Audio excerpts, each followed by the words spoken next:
Infamous FNAF fan games. I'm sure just saying that has already caused a few games to pop into mind. One Night at Flumpty's, Five Nights at Candy's, The Joy of Creation, Those Nights at Rachel's, and for some, another franchise comes to mind. One whose name is incredibly ironic, a game whose name is an emotion that everyone wishes to have, although the game causes nothing but the opposite. A game I truly cannot fathom the popularity of. Rest assured, the FNAF fan game series we're covering today is bad. Very, very bad. Join me today as I dive into Jolly, the FNAF fan game series that broke me. Strap in, because this is the longest video I have ever made. Opening into the first cutscene, we're greeted by the newspaper, reading that restaurants have been closing everywhere due to the new Circus Baby's Pizza World. Tying this game into the official FNAF lore, the owner of Jolly Entertainment claims he will be competing with Circus Babies. And let me tell you, this fuck-ass restaurant doesn't stand a goddamn chance. Anyways, moving on to gameplay. Jolly seemed to think it'd be an amazing idea to take all of the good mechanics from Five Nights at Freddy's and say, yeah, I could make this worse. To start, we have a large window and one door. You'll notice that each are powered by a typical light switch, which is probably one of the stupidest things I've ever seen. On top of our cameras, we have a maintenance panel which gives us access to our generator. Basically, we have 100% power, like normal, and the generator has 150% power. So if our power gets low, we can use the generator's power to charge our power through this maintenance panel. This mechanic seems a little useless to me, honestly. Why not just give us more power or make our power last longer? Maybe just to give us another thing to distract us? I'm not totally sure. Your camera system is pretty bare bones. Jolly was made a long time ago. It's in the realm of series like Five Nights at Candy's in terms of age, so to an extent, I can forgive this game for being so dated. But rest assured, that doesn't mean I'm going to hold back on ripping it to shreds. Anyways, the cameras. I will give this game credit where it's due. The camera system actually has something I think is pretty cool. This game has 2 floors in the restaurant, with an elevator used to move from floor to floor. I'm not seeing any sight of stairs either, which I'm pretty sure is an OSHA violation just waiting to happen.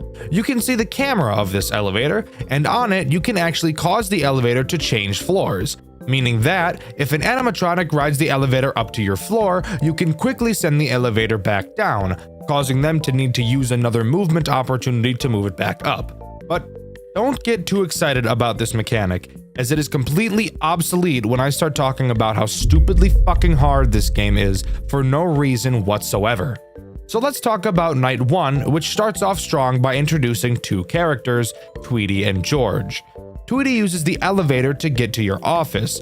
If you watch my full playthrough on my second channel, Dxtr Black, you'll be able to see me get plenty of enjoyment sending her stupid ass back downstairs every time she tried to come up to my floor. Oh, she didn't like that. She didn't like that I switched the elevator at all. Once she arrives at your office, you'll be able to see her in your window. Now pause. I want you to take a long look at this office. Notice how the window is literally nowhere near the fucking door? Yeah? So let me ask you, if you saw an animatronic in this window, would you ever, in a million years, think you need to close the door right when you see them? No? Well, you see, that's exactly what I thought too. But guess what, retard? You're completely wrong. For some reason, God knows why, the developer decided that this window was going to act like the windows from Five Nights at Freddy's 1, except neglecting the fact that the only reason the windows from FNAF 1 worked was because the window was directly next to the door, so it felt like there was no time before the character would arrive in your office. This game, that doesn't work, because you've placed the door a whole fucking football field in distance away from the window, so I'd have zero reason to think the animatronic currently staring at me would blow up my butthole like a Nachos Bel Grande. This is dumb, this is bad. Really fucking bad. But whatever, really. Once you eventually figure out that's how this mechanic works, it should be pretty simple, right? Just close the door and wait for them to go away. Well, yes, exactly. Close the door and wait approximately, I don't know, 400 years. because the rate at which these stupid robots move away from your door is pretty much zero. It'd probably be faster to just sit in one spot and wait to die, honestly. But whatever, eventually they'll leave and then you're free to open your door. Except psych moron, since this one took so long to leave, another robot is at your window again. Yay! And who's at your window? Well, probably George. George? How'd you get here? George moves through your camera vents. You'll notice on the vent cams that you'll be able to seal the vent to prevent the animatronics from moving through them. But those probably don't work as you'd expect them to. Let's migrate for a second and talk about Five Nights at Freddy's 3. In that game, when Springtrap enters your vent, you can seal it off, which in that instance, Springtrap's neurons start firing and send a message to the body saying, "Hey, let's get out of this vent. Clearly, we're unable to continue moving forward." Not in Jolly. There are no neurons to fire in these robots' heads. In their mind, they're just thinking, "Vent was open minute ago. Why no vent open now? I wait until vent open again, then I continue move." Yeah, that's right. The animatronics will never leave the vents after you seal them, so sealing them really acts more like a stalling system, except closing the vents drains your power, and because of that, it makes closing your vents literally fucking pointless. So basically, if you haven't been paying attention thus far, George crawls through your vents no matter what you do and eats your balls like a sirloin steak. Fantastic. It wouldn't be a FNAF game without a music box like mechanic, now would it? Of course not. And rest assured, this game has one too, using a character by the name of Antoinette. Antoinette appears on camera 11 tied up in some wires. You'll see a graphic on this camera referencing 4 wires holding Antoinette in place. Every once in a while, one of these wires holding him back will break and you'll have to repair it, which takes around 900 decades. If all of the wires break, he'll eat your butt. You'll realize, especially on later nights, that a wire is broken on this guy pretty much constantly, so you'll barely have any time to peel your eyes away from the cameras to work on other things. But realistically, I personally had no problems dealing with Antoinette throughout my playthrough, which by the way, you can check out on my second channel, Dxtr Black. That's 2 plugs and we're just getting started. This is a long video, so sit your ass down. It also wouldn't be a game I fucking hate without post-night minigames that serve no purpose other than to be annoying. So let's talk about them. The post-night 1 minigame has you play as Jolly. All you have to do is walk into parts and service where you watch Antoinette go on an elevator and the minigame ends. That's it. Wasn't that just awful? Well, get ready because they're only going to get worse from here. Night 2. What new ass does this bring out? Well, do you remember George? The guy I talked about like 2 minutes ago? Well, Night 2 brings on Maxie. Why did I bring up George? Well, because Maxie is literally just George. She moves into the vent, then to your window. The only difference? Maxie is more aggressive than George is. And George is already pretty damn aggressive, so hearing that was amazing news for me. You know, I think I'd rather grind my ass on a cheese grater than worry about this stupid game that I hate so much. Night 2 post-night minigame time! In this minigame, we play as Jolly again. You, once again, walk into the parts and service room and see Antoinette tied up in wires. At the bottom of the screen, text appears stating, "It's okay." After that, you walk out of the room and you're attacked by an employee and the minigame ends. Riveting gameplay, what can I say? Night 3 brings on the big boy himself, Jolly. And I mean big boy. This dude is round as fuck. You push this guy over and his ass is gonna roll for a long time. He is incredibly boring, much like this entire game. He goes to the elevator and then to your window. He's literally just Tweety, but less aggressive, and seems to sit at your door for about 4 times as long, which is great because Tweety already sits there for ages. Something interesting about Jolly though, if you don't close the door in time, instead of killing you, he'll stand in your doorway looking at you, blocking you from closing the door using his astronomically sized belly. This motherfucker uses the asteroid belt to keep his pants up. Fat piece of shit robot. Night 3's post-night minigame. Is it fun? No. In this one, you play as Jolly. Surprise, surprise. A bunch of kids are standing around, so we quickly vacate the area because the only thing that scares me more than women are children. I hate children. We have to go to the kitchen. Inside, we see the employee from the last minigame who fucked our shit up. Except this time, he just fucks our shit up again. Aren't you getting so much lore and useful information from these minigames? What? You're not? Well, I can't say I'm surprised because these minigames are more useless than a white crayon. Nights 4 and 5 literally add nothing new to the central gameplay loop, so let's just talk about their post-night minigames. Night 4's minigame has you play as Tweety. Just kidding, you play as Jolly. You once again have to go to the kitchen. This time, the employee is preparing a meal. Once you move to the party room where you started, you get your shit rocked by the employee. Why? I have no idea. I guess this guy just hates us. Why he doesn't just destroy us is beyond me if we're causing him this much grief. Night 5's post-night minigame is actually a bit different. We play in the perspective of Jolly, seemingly dismantled in the kitchen. After looking around and being useless for a bit, text appears at the top of the screen that states, "Look at what you've done." And the minigame comes to an end. Something different, finally. Took long enough. But what does this tell us? Well, a whole lot of nothing, really. There's clearly a story being told somewhere here, but I can't for the life of me figure out what it is quite yet. Night 6 is nothing new, just hard as fuck. Really, the strategy in this game boils down to flash the light, wait, flash the light, wait, fix Antoinette when needed, and close the door when needed. Incredibly boring, not fun, a lot of RNG required because all the characters decide they want to forget how to walk once they reach our fucking window. But that's really all Jolly 1 has to offer. This game is incredibly fucking hard. I really didn't spend a lot of time talking about how difficult it is, but dear God, it is really unenjoyable to play. You can see my full playthrough over on my second channel, Dxtr Black. But now, let's move from a game that's way too hard to a game that's way too easy. Jolly 2. That's right, baby. Everybody give cheers for video game balancing. Hip hip, fuck! Jolly 2 takes place on a cargo ship, where the animatronics are being moved to a different location. For some reason, we're also here, guarding the cargo. From what? Pirates? I have no fucking idea. This is such an odd plot point. I actually think it's kinda cool.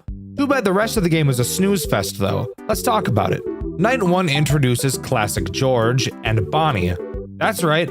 For some reason, this game is mixing in its own characters with the official FNAF characters. It's like a fan fiction, but in game form. And awful. Both in your cameras and on your left and right doors, you'll find a shock button. This button can be used to shock the animatronics. Can you believe it? When you shock an animatronic, it will cause them to go into a system reboot. Who really cares what it does? It makes them piss off, so use it when it makes sense. One extra thing to note is that the shock on the cameras is less effective than the ones at your doors, so the camera shock is really used to stall animatronics from reaching your doors, since the shocks on your doors have a very long cooldown time. Want to hear something really cool? Well, the cooldown wasn't enough to keep this game interesting. So what was added to keep the game just as uninteresting and even more fucking annoying as possible was the addition of 4 leaky pipes found behind you. Every once in a while, one of these pipes will start leaking gas. When the gas is leaking, you can't use your shocks. Wanna guess why?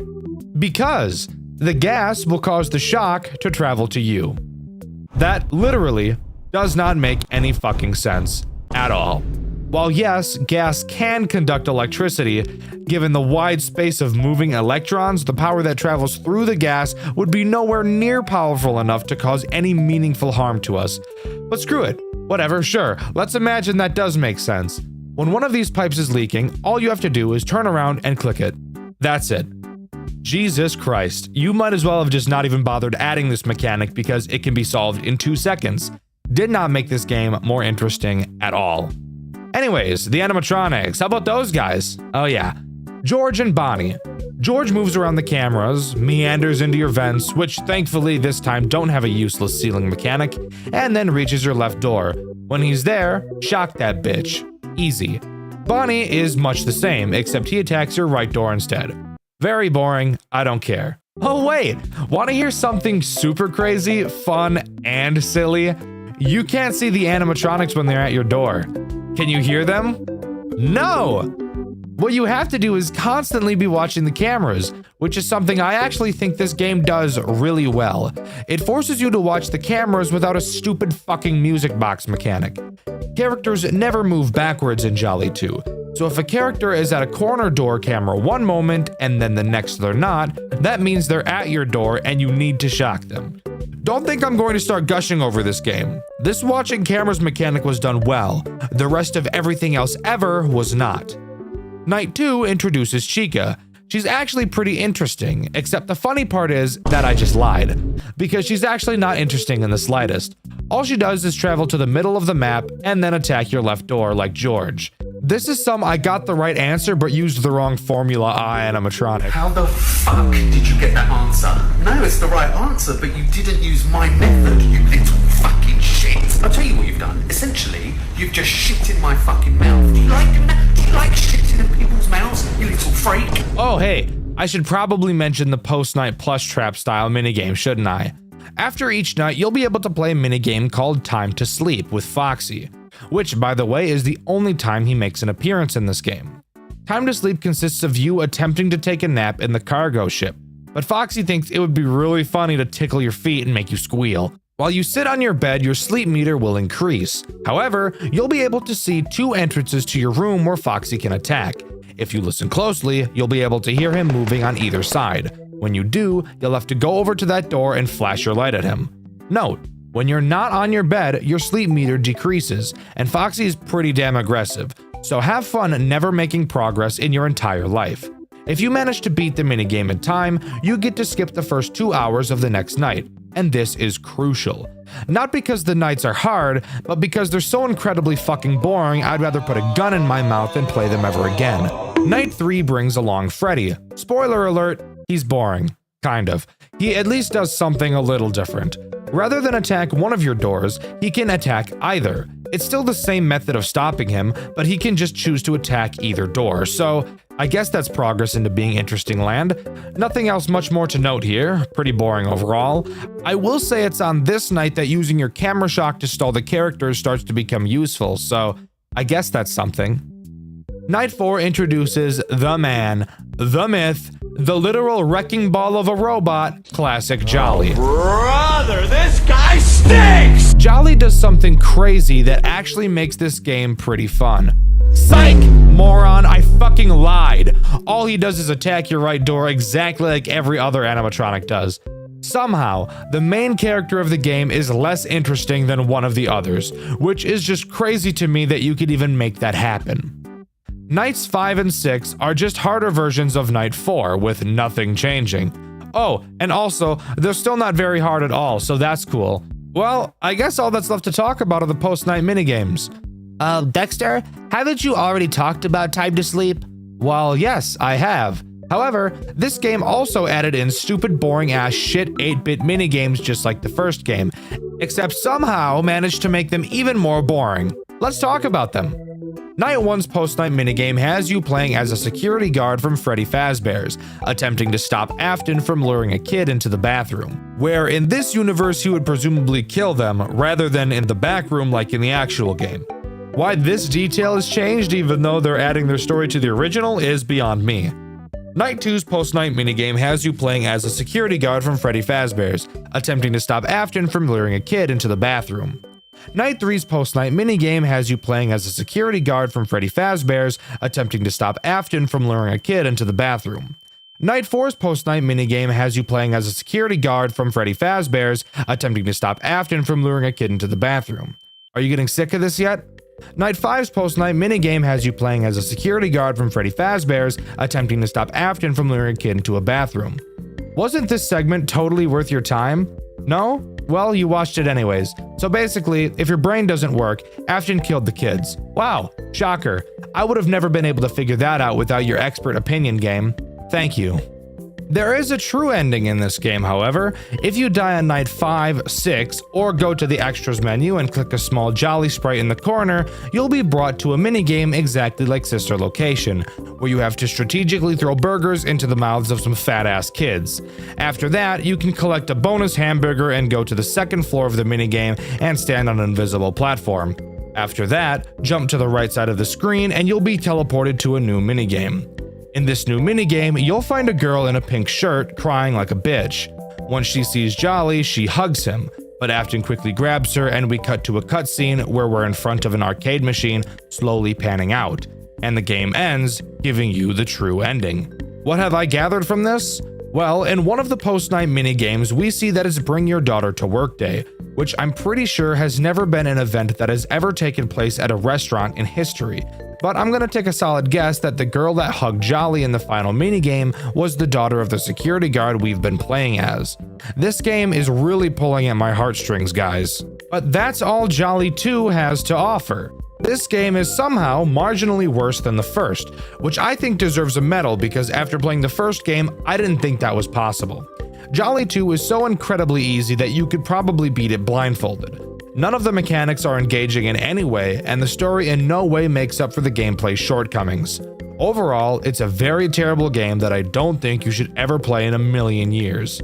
Let's move on to the final game in the series, which unfortunately for me is broken up into 2 chapters, so it's borderline 2 more games I have to cover, and I'm not excited at all, because it's these 2 games that really began to break me.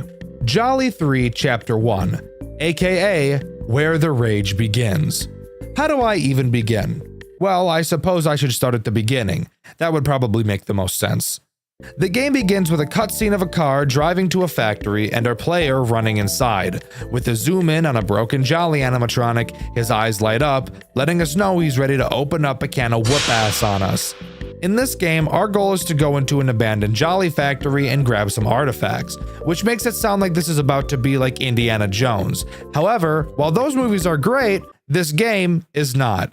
Loading into this game's control room, which acts as the office, I'm immediately greeted to the shitty fucking smell of Five Nights at Freddy's sister location. What do I mean by that? Well, open your eyes and take a look at this office. Does this not look at all slightly familiar to you? If it doesn't, then you're stupid or have never seen Sister Location before, because this office is pretty much identical to the control room from Sister Location, with 2 large windows on each side of us that can be lit up via a light button and an exit directly in front of us. In Sister Location, it was a vent. In this game, it's a giant door.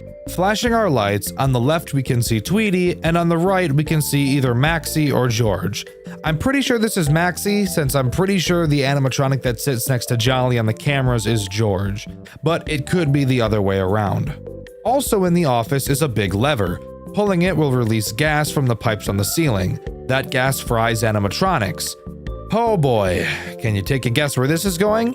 That's right, this game is about to mix elements of Sister Location, which is terrible, and the stand in your office mechanic from Five Nights at Freddy's 2, which is also pretty terrible. We're already set up for a great time. But I can't go any further without complaining about one of the worst things to ever come out of any game, literally ever, designed by anyone: the Click Team mouse. More specifically, the Sister Location Click Team mouse. If you've ever played Sister Location, you'll know exactly what I'm talking about. But if you've only ever seen people play this game and Sister Location, let me fill you in on the horrible experience that it is.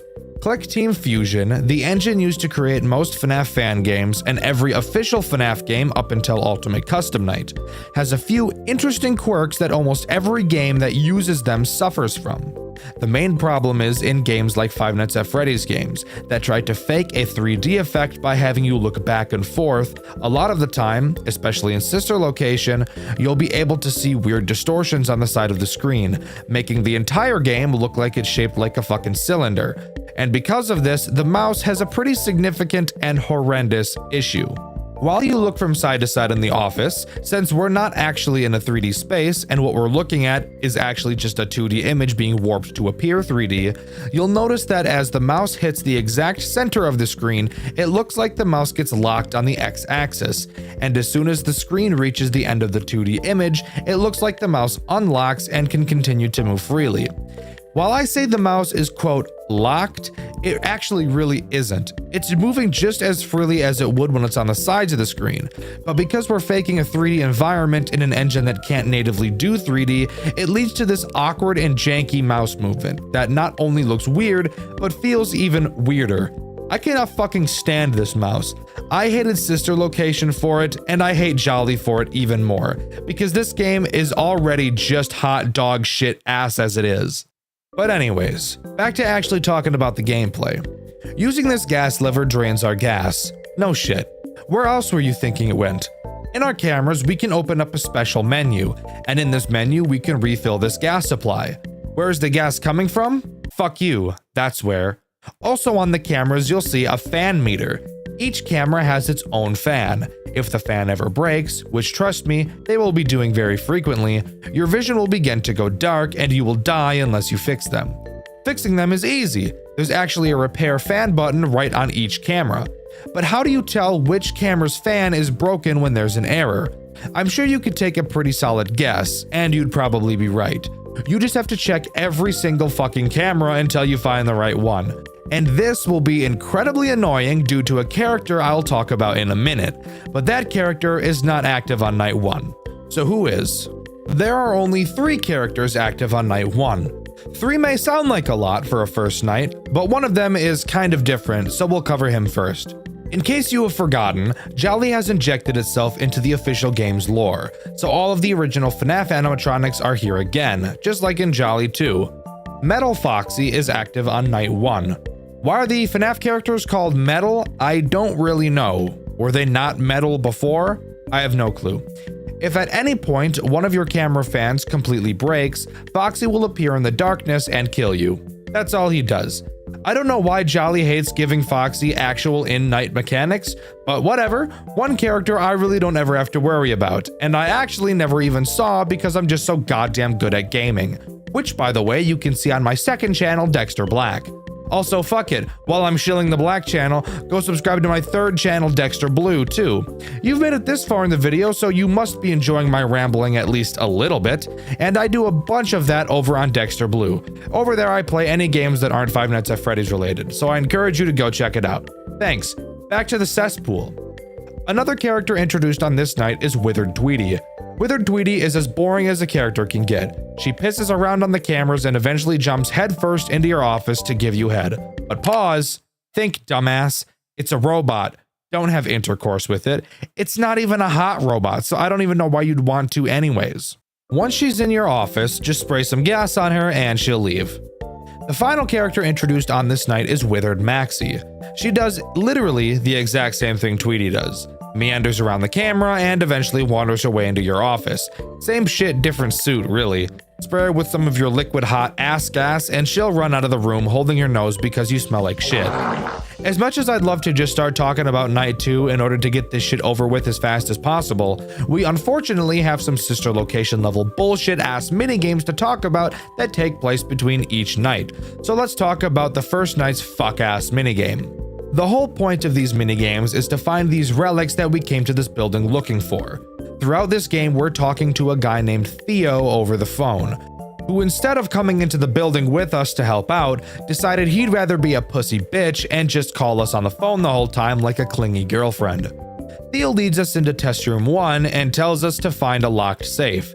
After doing so, the security system in the room goes off, and of course, the animatronics are a part of that system. And of course, Tweety is in the room with us. Theo tries to hack the safe but can't, so he sends us a program on our phone that we can use to force the security system off and then use to crack the safe. And for some reason, this program has us play some fuck-ass minigame instead of actually being useful. The goal of this game is to pulse electricity from one door to another, and guide that electricity by using arrows. Every time you click on a square, it creates an arrow, and subsequent clicks turn that arrow 90 degrees. You get it, the idea is simple. So why am I complaining? Well, you see these 20 dots on the left side of your screen? Yeah? You have to do this fuck-ass shit 20 goddamn times. And what makes this take even longer than it already would take? Tweety. Tweety works similarly to Funtime Freddy in his minigame from Sister Location, wherein, while you're trying to play the minigame, Tweety slowly creeps towards you. Every once in a while, you'll have to drop your phone and flash your lights at her over and over again until she goes away. Want to hear the best part? She's voice acted, just like Sister Location, and she only has about 3 fucking lines. And since this minigame takes so long to complete, you can bet your ass we're going to hear each line about 30 times. Doesn't this just sound like a blast? But after you complete all 20 randomly generated puzzles, the security system shuts off and we're free to continue on to night 2. However, before I begin talking about this night, I want to make something clear about the metal animatronics. I do not know exactly what nights they will be introduced for certain. The wiki doesn't inform me, and I don't feel like surfing through hours of jolly footage just to figure it out. I'll take a guess on the metal animatronics, but keep in mind it might be wrong. The non-official FNAF characters, I do know. Just thought I'd put that out there before we continue. Just kidding! There's still a shitty post-night 8-bit minigame to talk about first. Don't you just hate being alive? In this minigame, we play as a guy named Eric who just got a job at the Jolly restaurant. We're shown around by our boss and told specifically not to go in this room. Afterwards, we go right into that room and get threatened by our boss on the first day. Wonderful. Oh, also, if you walk out of bounds, you can find Antoinette just kind of fucked everywhere on the walls. Anyways, now we can talk about Night 2. Night 2 introduces 2 new characters, George and Metal Chica. Let's get George out of the way because he's the most boring. Can you guess how he works? If you said exactly the same as Tweety and Maxie but with a different movement pattern, then you'd be correct. Moves around the cameras, enters your office, spray him with gas, and he pisses off. Repeat. Now we can talk about the most annoying fucking character in this whole game. Earlier, I mentioned that there was a character that in combination with your broken fan problem becomes incredibly infuriating. Metal Chica is that very character. Metal Chica has a random chance to appear on a camera every time you switch cameras or open your camera. She's basically the same as Phantom Balloon Boy from Five Nights at Freddy's 3, except with one key annoying difference. When you see Phantom Balloon Boy in Five Nights at Freddy's 3, all you have to do is either close your camera or switch cameras to avoid his attack. Nope, not Metal Chica, she sucks more than your mom. When you see her on your cameras, your only option is to close the cameras. If you just switch cameras, even though she's disappeared from your sight, she will still jump scare you. This may seem like such a small thing to bitch about. Oh, Dxtr, you're just nitpicking. It's not really that bad. Fuck you. Yes, it is. I guarantee that if you've played FNAF games before, you've grown accustomed to mechanics just like this. And for some reason, this is the only one that doesn't let you just switch cameras to avoid it. So I guarantee you'll have built up some muscle memory that will lead to you just to switch cameras. But guess what, fucker? That doesn't work anymore. No, it's not hard, but do you know how annoying it is to try and break that habit of just switching cameras? It's a bitch. And of course, when there's a broken fan, you have to already quickly swap between cameras at light speed. So you'll already have your muscles set on focusing on switching cameras as fast as possible to find the broken one. Oh, were you focused on watching the repair fan button that you didn't notice Metal Chica was on one of your cameras for a fraction of a fucking second? Well, guess what? Even though you looked at her for no time at all, get jump scared, dickhead. Ivan G, fuck you for this dumbass mechanic right here. However, there is one small redeemable thing about getting jump scared by any metal animatronic that isn't Foxy, and that's that you won't lose the night, just like the Phantoms from Five Nights at Freddy's 3. Instead, your gas system will just fucking break, and you'll have to repair it on your cameras and then completely refill your gas, which on early nights isn't a big deal. But on later nights, it does become a small problem because of how frequently animatronics will be in your office drooling all over you. Alright, let's talk about the next bullshit post-night scavenger hunt for goodies. On this night, you actually have the option of picking 2 different rooms. You'll eventually have to go to the other one anyways though, so I'll just go over which one I chose on this night. I chose to go into Maxie's room, which is a mistake I will regret for the rest of my life, because this section is fucking brutal. Same deal as last time. Find a safe, trigger the security alarm, do some bullshit on your phone while defending yourself from an animatronic. The difference? Well, the thing you have to do on your phone this time is actually more aids than aids itself. You will be sent lines of code by Theo to build a program that will shut down the system's firewall so that Theo can hack the security system and the safe, even though he's already done this exact thing once before. The lines of code are case sensitive, and you will only have a certain amount of time to write each line before it refreshes and you have to start all over. So if you're not a fast typer, then I'm sorry, this will be a challenge for you. I have no idea exactly how many lines you need to type, but if I had to guess, it would probably be somewhere in the ballpark of between 20 and 30. This is bullshit. Maxie will be attacking you the whole time. Defending yourself is easy, just put your phone down and stare at her. The problem? She takes forever to move, and the timer on your phone will still be counting down. This minigame takes so goddamn fucking cocksucking long to complete. I think it took me probably a solid 20 minutes to finish on my first playthrough, which you can find on my second channel, Dxtr Black. I'm so fucking drained, guys, you don't understand what this series is doing to me, and writing this script, having to relive my trauma that I had thought I had put behind me is absolutely brutal. So please, let's just move on. After completing that bullshit, we move on to the Night 2 post-night minigame 8-bit minigame. Did you catch all that? I don't really care. Let me tell you, this minigame isn't a minigame, it's just a cutscene. Eric is bringing his daughter to work with him, and if you remember, this is an event that happened in one of the 8-bit minigames from Jolly 2. Eric walks into the building and very quickly walks back out to tell his daughter Zoe to not enter the building. He doesn't explain why, but begs her to stay in the car before re-entering the building. And that's where the minigame ends. You know, sometimes when I'm playing a game, I think, wow, this gameplay is truly unrivaled by any other game I've ever played. This game is not one of those games, by the way. Night 2 introduces 2 new characters that I hate, Metal Bonnie and Metal Freddy. Metal Freddy is less rage baity, so let's talk about him first. Metal Freddy has a chance to appear in your office at any time. When he does, all you have to do is flip up the camera within 3 seconds and he'll go away. If you don't, he'll jump scare you and fuck your gas system, which again, can be a huge problem on later nights given how often someone will be in your office. Now, let's talk about Metal Bonnie, and why I hated him so fucking much until I discovered the mega ultimate epic ass Metal Bonnie strategy. Metal Bonnie has a chance to appear in your windows every time you flash your light in them. If he appears anytime you do this, he will immediately jump scare you and fuck your gas supply. In a FNAF game where lights are always a crucial mechanic, this may sound brutal, but you haven't heard about my mega ultimate epic ass Metal Bonnie strategy yet. Basically, the way you perform the mega ultimate epic ass Metal Bonnie strategy is just by not flashing your lights ever.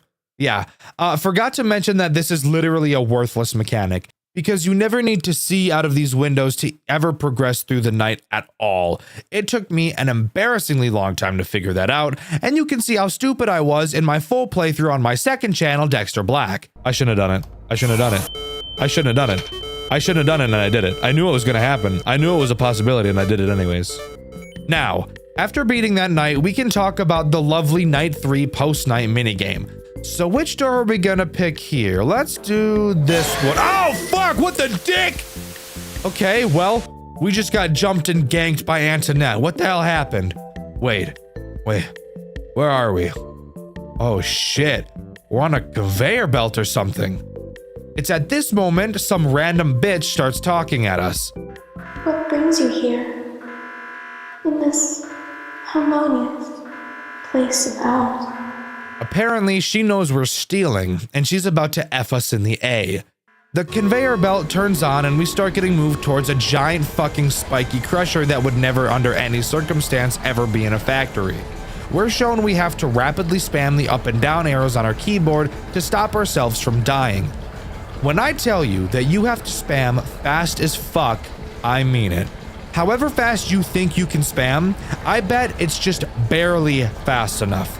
If you stop for even a fraction of a second, you will launch towards that crusher at fucking Mach 25. And how long do you have to spam for?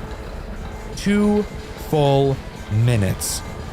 2 full minutes of pressing 2 keys quite literally as fast as you can without ever slowing in your tempo even once. I'm shaking as fuck. Come on, bro. Come on, bro. Keep fighting. Keep fighting. I'm shitting myself on this motherfucking conveyor belt right now, bro. Don't make me do it. I'll short my pants on this fucking conveyor belt. On God, I swear to God. Fuck me, I'm gonna die. I'm dead as fuck. Say goodbye to my children. I don't have children. Children suck. Fuck, I'm shitting my pants and pissing them too. I just a little, I'm so sorry. Oh my God, fuck, I'm gonna die as fuck. I'm shitting myself. It's all down to my shoes and my socks. It's all stuck in my This right here is the worst fucking thing throughout this entire series. It truly does not get worse than this. My arms fucking hurt badly after finishing this section. It actually took me 2 attempts because I couldn't do it for long enough on my first try. This shit sucks, and it sucks hard. People say that Jolly 3 Chapter 1 is the best game in the franchise. They're fucking wrong. This is actually the worst shit I've ever played through in my entire life. I would rather sandpaper my ball sack than ever touch this stupid shit ass section ever again. Now, after that disaster, does the Night 3 post-night minigame, post-minigame, 8-bit minigame do anything that's interesting? Well, yes, actually it does. I was pleasantly surprised at how interesting this minigame actually was. In it, we play as Zoe, who, like a rebel, disobeys her dad and enters the building anyways. It's incredibly dark inside, and after a bit of wandering, she's captured by Eric's boss, who, by the way, was William Afton if you couldn't guess. We're shown Zoe crying in a dark room, and we hear the dialogue between William, who's in the dark back room, and Eric, who's locked outside. Inside of the back room along with Zoe are 4 other children, and we get to hear William argue with Eric as he brutally murders all 4 children, leaving Zoe for last, and forcing Eric to listen and watch as his daughter is murdered in front of his eyes. This is some of the most demented shit I've ever seen, but I actually think it's really cool. Not often in FNAF games do we ever get this close to seeing the terrible acts committed by the villains. And while no, I'm not eager to watch child murder, I think portraying it through these 8-bit minigames is a great way to let the game get serious without actually showing anything horrendously vile. Good job, Jolly. This cutscene is actually really cool, and I can appreciate that. But let's get back to the shit show. Night 4 introduces Jolly himself. Can you guess what he does? Fuck you, he just walks into your office, gas him and he's gone. Yes, every single non-metal character in this game acts exactly the same way. I'm not kidding, they're all identical, just with different patterns for how they get around the map. This is actually such garbage gameplay, I don't really have anything to compare it to. It's just embarrassing and a spit in the face to the player. Want a cherry on top? Jolly is the last character introduced in this game, which means Night 5 is going to be the same repetitive bullshit, but just with some more RNG. Aren't you excited? Now, for the post-night minigame, we finally get to go into the room we tried to get into last night, and the room I chose again could have been chosen on Night 2. If you chose this room, you'd be forced into the maxi room on this night. This one is really easy. All you do is find the safe and type in the code Theo gives you. That's it. No security fuck up, just typing in the code and you're home free. The only thing is that the lights to the room turn off and you get a long ass monologue from the girl who tried to squish you to death in the previous night. It's just the typical, "You don't understand our pain" bullshit you've heard 1,000 times before. When the lights turn back on, you can see the faces of the 4 main animatronics, implying that the soul in Jolly is Zoe, Eric's daughter. Zoe tells us to fix the past so history doesn't repeat itself, and then we're free to continue without any bullshit minigame that makes me want to rip my foreskin into pieces and throw them into the air like confetti. The Night 4 post-night minigame, post-minigame, 8-bit minigame consists of Eric on a boat, which I can only guess is the cargo ship from Jolly 2. We have to dodge guards' flashlights to stay out of their sight, and eventually jump into the back of an unmarked van, which, by the way, I would never suggest anybody do because that's just a terrible idea. But after that, the minigame is over and we can move on. And please, dear God, let us move on because I'm starting to run out of steam here. Before we begin Night 5, Theo calls us and tells us he wants us to grab a fucking animatronic out of the factory and bring it with us. Are you fucking serious right now?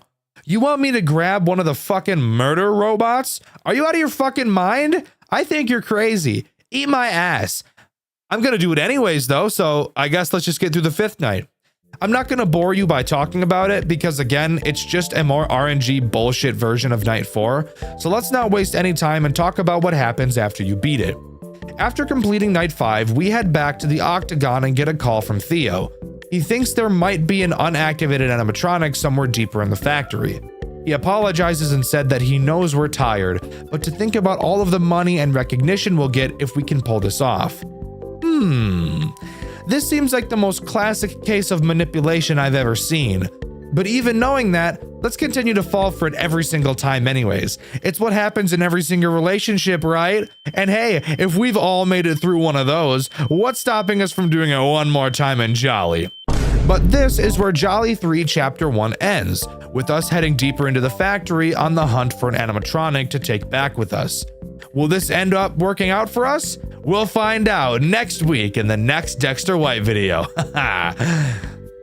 No, I'm just kidding. We're finishing this up now. All right, let's wrap this shit up, huh? Jolly 3 Chapter 2 continues directly after Chapter 1. Who would have thought? We travel down an elevator into the Jolly Entertainment underground facility in search of a deactivated animatronic. Theo marks a spot on our map, and we actually get to travel around the building much like the movement system in A Shadow Over Freddy's, which by the way is a game I've covered on this channel on Dexter White. You should watch that video after you watch this one. And fuck it, subscribe to Dexter Black and Dexter Blue because this video is sucking my soul out of my body right now. Anyways, after arriving at a door, we scan a key card we have and a robot tells us that we don't have access and to quote, return to our quarters in turn. This audibly confuses Theo and reveals that we are playing as someone who has previously worked for Jolly Entertainment. And if I had to guess who, my money would be on Eric being our main character throughout the games. After a bit more exploring, we enter a security office and a tape begins to play from the CEO of Jolly Entertainment, teaching us how to be night guards. We're told that we'll be put to the test before getting the job, and that he's placed 2 deadly robots in the building to defend ourselves from. Really? This is how you test your interns? Fuck, I see why we quit. But whatever. Instead of letting him explain it, I'm going to explain it because I'm the YouTuber, and it would seem lazy if I just played the phone call out in its entirety, no matter how badly I want to do that so that I don't have to write about this fuck-ass game any longer. Let's get the biggest elephant out of the room, the camera system. This camera system is like nothing I've ever seen in a FNAF game ever, and I'm gonna be honest, I actually really like it. It took me a bit to get used to it, but it's actually pretty cool. The cameras are split up into 4 quarters. Clicking on any of them will zoom in and give you a normal looking FNAF camera map, but with only 3 to 4 buttons on each. Meaning if you want to check on another camera, you have to exit the quarter you're in and select another one. I feel like this makes the pressure of going through the cameras just a bit more interesting and tense, and I think that's something these games have been missing, so good job, Jolly. Anyways, there are only 2 animatronics that can actually end your night in this entire game, and go figure, they're both active on night 1. These characters are Jolly and George. You'll notice in this game that Jolly has taken his head off, and a skinned human head can be seen in its place. Just something Sigma I thought I'd bring up, but yes, this is Jolly. Both characters act the same way, just attacking different doors in your office.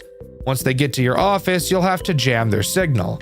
Fun fact, you can tell George is at your office by his glowing eyes like he's straight out of Five Nights at Candy's, so dealing with him is super easy. Jolly, however, is a bit of a tricky one. You cannot see his eyes at the door. So how do you know he's there? Now's a good time to talk about the maintenance panel located behind you. If you turn around, you'll find this panel, and it has 3 tabs located on it. Let's talk about the jammer tab first since I've already mentioned it.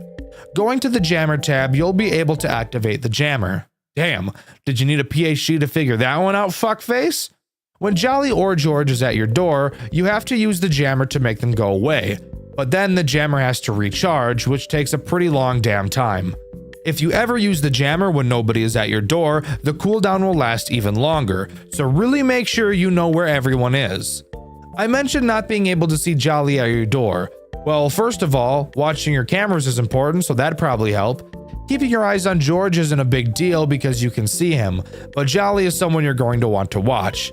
He actually has 2 paths to your left door. The long way, aka the way you want him to go, and the short way, aka the way you don't want him to go. I'm sure you can guess why. Ding ding ding, because of the jammer cooldown. Good job, here, you get a cookie. Anyways, you can always double check where both George and Jolly are by using the radar tab on your maintenance panel. I'm sure you can guess what it does. It pings both of their locations on the map. This way you can tell for sure that Jolly is at your door if context clues on the camera aren't enough for you. However, every time you use the radar there is an incredibly long cooldown, so only use it when you really can't find Jolly. But woohoo! You beat the night and we get to move on to the post-night 1 minigame, which by the way are way better than the post-night minigames from Chapter 1. You'll be sat in front of a computer. You're tasked with decrypting 10 files each night, which each take a decent amount of time. However, while you're doing this, you'll be being attacked by Rusty Freddy, Bonnie, Chica, and Foxy. Their mechanics are very easy. Every once in a while, you'll hear the sound of a door opening. When you hear it, you'll need to quickly turn around. You'll easily be able to tell which door has been opened, and you need to run over to that door and listen for breathing, just like Five Nights at Freddy's 4. If you hear breathing, you need to flash your light to scare the animatronic away and then lock the door. If you don't hear breathing, then all you need to do is lock the door without flashing your light. Then go back to decrypting. Decrypt all the files and you're home free. All of the animatronics act the same, by the way, so I'm not covering each of them here. Night 2 introduces 2 new characters, Shadow Tweety and Shadow Maxie. Shadow Maxie is not ass, so let's talk about her first. She is literally exactly the same as Metal Chica from Chapter 1, spawning on a camera and fucking you up if you don't put the camera down, except she acts much like a shadow puppet from Five Nights at Freddy's 3, where she'll fuck up your vision and stun you for a while if she jump scares you. So definitely don't let that happen or you will probably die. Shadow Tweety, on the other hand, is a dick. She will slowly start building herself in your office the longer you look forward. Turning around will make her slowly deconstruct. If she ever finishes building herself, she'll jump scare you and cause a ventilation error. Oh wait, shit, I didn't talk about errors. Just like Five Nights at Freddy's 3, you have 3 errors: ventilation, camera, and AC, all of which can happen at complete random, and you'll have to waste a bunch of time repairing them on your maintenance panel. Choosing not to fix any of them can obviously lead to some major issues, so how about you just do it, you little bitch? But that's really about it. Complete the night and you move on to the decryption minigame again, and then back to the night section. No new characters are ever added, it's just harder and harder every time. Same thing goes for the decryption minigame, so there's really not much more to talk about until the end of the 5th night. After completing the 5th night, we get a short cutscene letting us know we have passed the test and we can work here full time, which also explains why we have a keycard in the first place. Theo gives us a call and tells us that the oxygen system in the building has been tampered with. He gives us coordinates to the control room and we have to book it through the building to fix it. It's at this time I get to tell you about a bunch of fucking bullshit. This time, while roaming around the building, George is active and moving around too. And getting around him is the most fucked bullshit on the face of the earth. I literally don't know how to describe how to beat him because I really don't even know what I did. It seems like every single possible movement ends in a death. You have this hold your breath mechanic you're supposed to use, but there is no visual cue to let you know when you're safe to pass him. What you're supposed to do is hold your breath and wait, then exhale and walk past him. You might think, oh, hold your breath until he leaves. But he never leaves. He just stands there, menacingly, staring you down no matter what you do. If you don't hold your breath for just the right amount of time with literally no sign as to how long that's supposed to be, you're fucked and you have to listen to bitch-ass Theo's cutscene again. This took me a stupid amount of time to achieve, and it's honestly the most unenjoyable part of this chapter. But what happens if you get to the control room? Well, you get the misfortune of playing the most brutal and unforgiving night section this series has ever designed. The goal is to stabilize 10 rooms in the facility, but while this is happening, you're getting fucked by George and Jolly. In this office is a window and a door, just like the first Jolly game.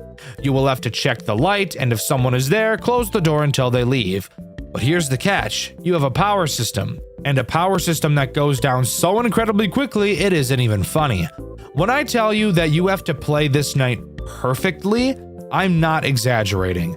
Checking the light is a bad idea. Instead, you should listen for sound cues to let you know a character has arrived. When you hear the sound cue, you shouldn't close the door right away because it'll waste too much power. So wait about 3 seconds and then close the door. If you've timed it right, you should very quickly hear them leave. When they leave, you should quickly check the light and open the door. The reason you need to check the light now is because the sound of a character leaving can actually cancel out the sound of one arriving, which is complete bullshit, by the way. And for every microsecond that you're not pressing the light button or the door button, you need to make damn sure you're stabilizing the rooms, because if you aren't for even a second, I promise that you will lose this night. I'm being so serious. You have to play this section perfectly. No mistakes, no misclicks. It is fucking brutal the whole fucking time. If you want to get a really good feel for how bad it is, you can check out my playthrough over on my second channel, Dxtr Black. But if you can manage to complete this fucking brutal section of the game, we can continue. Walking through the corridors of the factory, we enter an elevator. Following it down, we reach a massive room. and inside we find the supposedly deactivated Springtrap animatronic, and Jolly comes to a close. But I'm not done yet. Usually when I write a script like this, I'm able to get out all of my frustrations, but no, not this time. This hour-long video hasn't been enough for me. This game has put me through so much bullshit! I've been holding back way too much, I think I'm gonna fucking explode!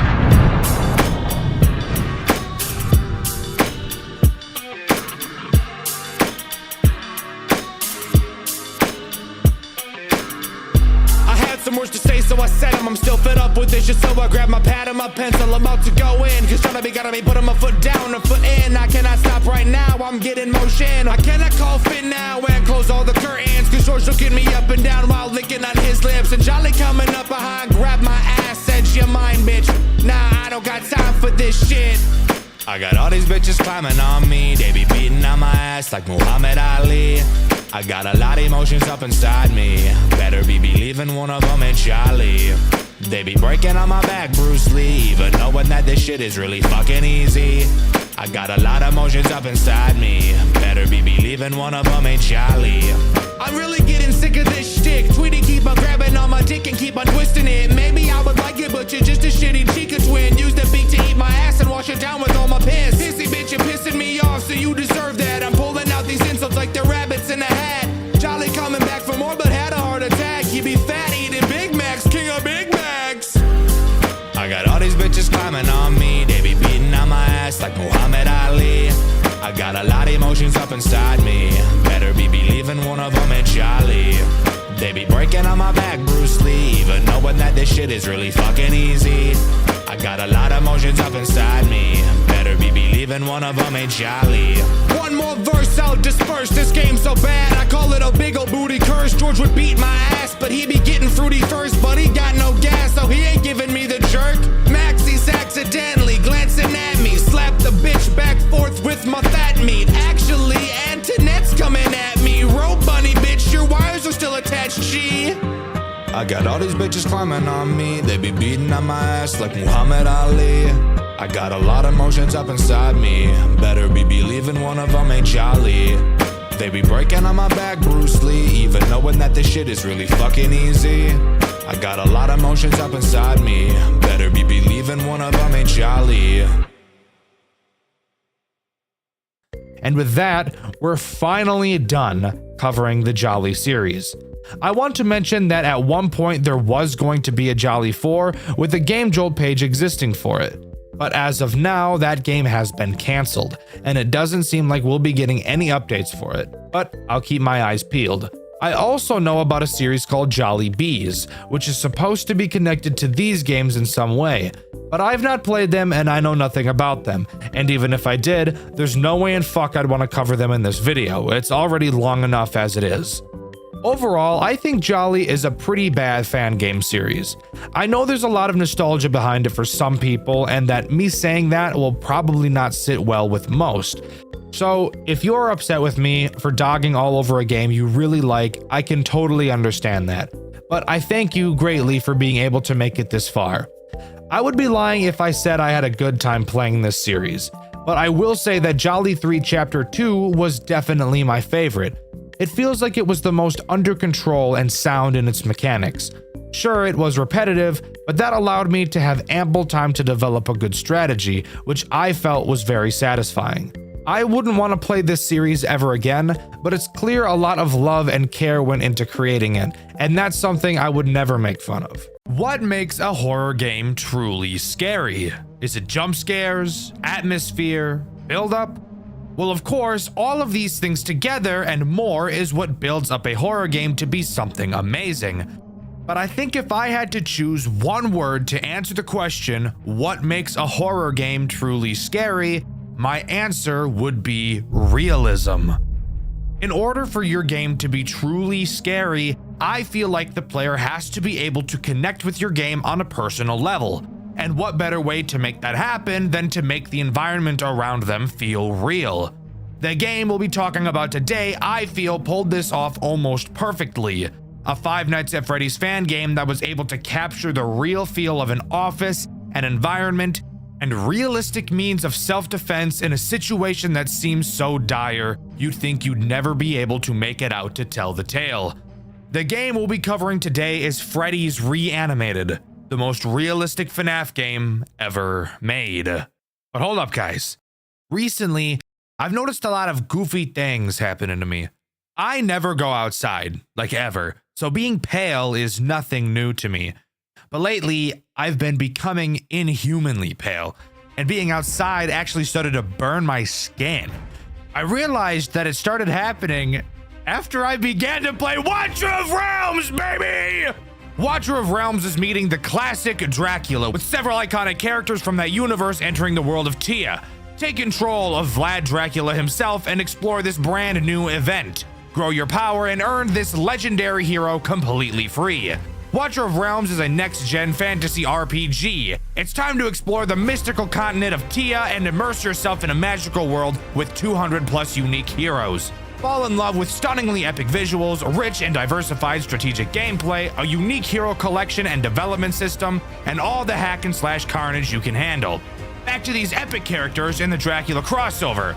Count Dracula is the Dark Prince, boasting an extremely powerful ultimate that delivers an incredibly high single target burst, allowing him to deliver powerful attacks in quick succession. Lady Mina possesses incredibly powerful AoE control abilities. During her ultimate, she allows allies to deal incredible damage to enemies. She can also bond with Dracula, summoning him to join the battle. Dr. Van Helsing, a damage-dealing marksman capable of firing silver arrows that mark his targets. He switches to wielding an axe during his ultimate to execute his enemies, triggering a devastating AoE explosion. There are a plethora of amazing rewards you can earn throughout this Dracula event. Join other players in several activities to earn daily rewards with a huge amount of summons for free. With an expansive world and rich storyline to explore, you will be constantly immersed and engaged, featuring high-quality audio and visual effects and captivating character designs that you will love. It's also very user-friendly, allowing for auto-battling and custom gear enhancement tools, and with these tools, you won't be left behind when trying to catch up to longtime players. Of course, the amount of exciting game modes you can immerse yourself in is incredible. In PvE, players can challenge engaging bosses, apply their unique strategies, and earn rewards along the way. You can also join a guild and partake in captivating GVG battles. Defend your stronghold while striving for championship, all while reaping incredible rewards. I personally took the Dracula test, and the results I got were pretty interesting. You can click the link in the description below to take the test yourself, and scan the QR code you see on your screen now to download Watcher of Realms for free. Dracula is traveling time to find you. Thank you so much to Watcher of Realms for sponsoring this video and allowing me to continue playing the funny little bear game for a living.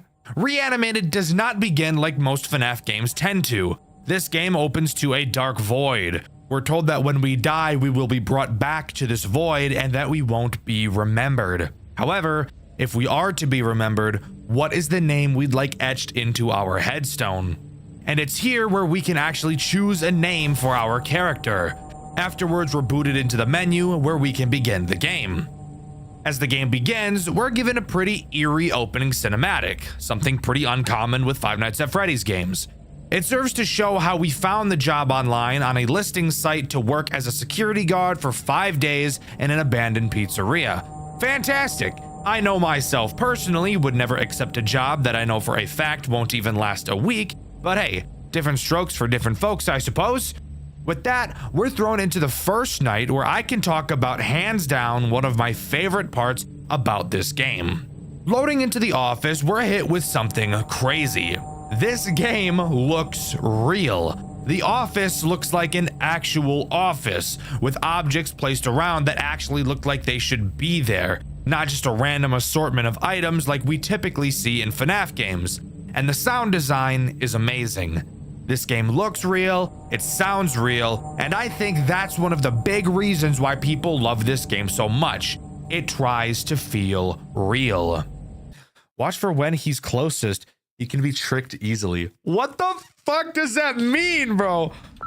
Holy shit. Oh my god. What the fuck? This looks sick. Of course, like most FNAF games tend to do, we have a phone call on each night to listen to. Instead of the usual where the phone guy at least sounds somewhat like they know what they're doing, the phone guy in Reanimated sounds baked out of his fucking mind. Speaking of which, the only reason we have a security guard job right now is because the place is being demolished soon. So we don't want any funny business going on at night. He tells us the basics of our camera. Who cares? That's my job. What he does say that's actually of note is that the building we're in has been abandoned for over a decade. And the only reason we're watching over it now is because the building is about to be demolished. And for some reason, they're concerned about funny business going on because of that. I have no idea what funny business is supposed to mean. My first guess was people breaking in to steal something, but then I thought, well, that doesn't make sense. People could have been stealing from this place for the last 10 plus years. Why would they all of a sudden decide they needed to do this now? Maybe it means graffiti, but the place is being demolished, so who cares? This is such a weird thing to latch onto, but I just feel like it's strange to mention this now. And it does actually bring up a good question. Why would you hire someone to guard a building that won't exist in 5 days? But you never hired a guard for the past 10 years that it was abandoned. It almost makes you wonder if they were expecting something to happen. And maybe that's why they're demolishing it. Before I get into any of the characters, let's talk about the controls of this game and the 3 tools at our disposal. You can only look in 2 directions in this game, at your computer and at your door and window. Something super interesting about this door is that it is actually just a door, which is pretty scary in a game like this where your doors are mainly known as your only means of defense. You can pull the blinds of your window down if you want to, and when I first found that out, I was reasonably concerned as to why. I see this right here, and I know this game's about to be fucked. I know this game is about to be so fucked, dude. It's just a normal fucking door. Bro, these motherfuckers gonna open the shit out of that thing. And we'll get into why in just a minute.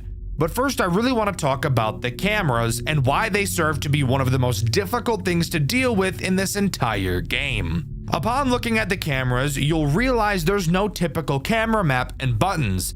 Instead, there's just arrows at the bottom of the cameras that you can click to move from one camera to the next fairly slowly. This is brilliant in 2 ways. With the realism approach that this game is taking, looking at the surroundings, we can tell that this game takes place a pretty long time ago in 2013. We can tell this because of the confirm window at the beginning of the game being Windows 7 and the fact that the game tells us. But I just wanted to seem cool by pointing out that I knew what the Windows 7 UI was. Shut up. And yes, 2013 was a long time ago. I know for some of you it may not feel like it, but it was 12 years ago. That's older than some of my audience who, let's be honest, really shouldn't be watching my videos. Mom and dad, monitor your kids, fuckhead. Knowing this and knowing that the game is aiming to be realistic, opting to use a slow, outdated system like this is genius. Even if, yes, I think it's AIDS and very annoying. However, once we start talking about the way this game plays, I'll bring up why I think the way these cameras are set up is needed.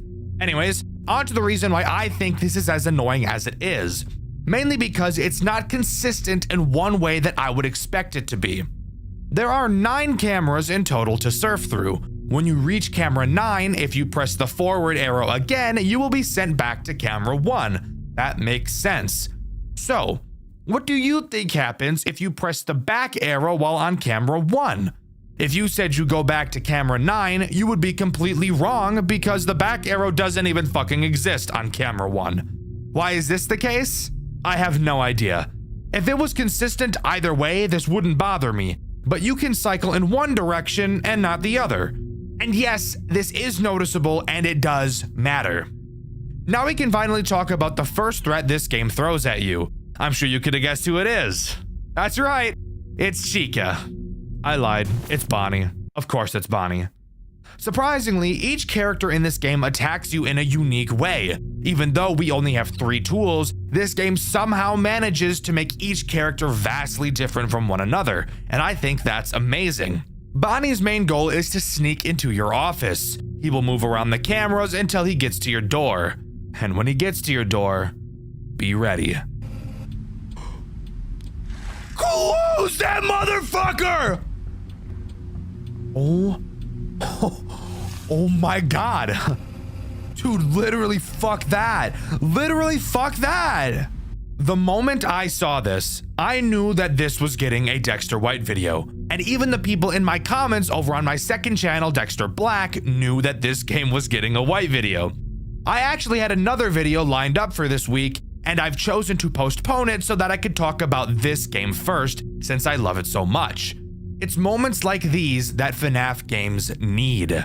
Once Bonnie is at your window, all you have to do is hold down your blinds until you hear his big fat feet galloping away.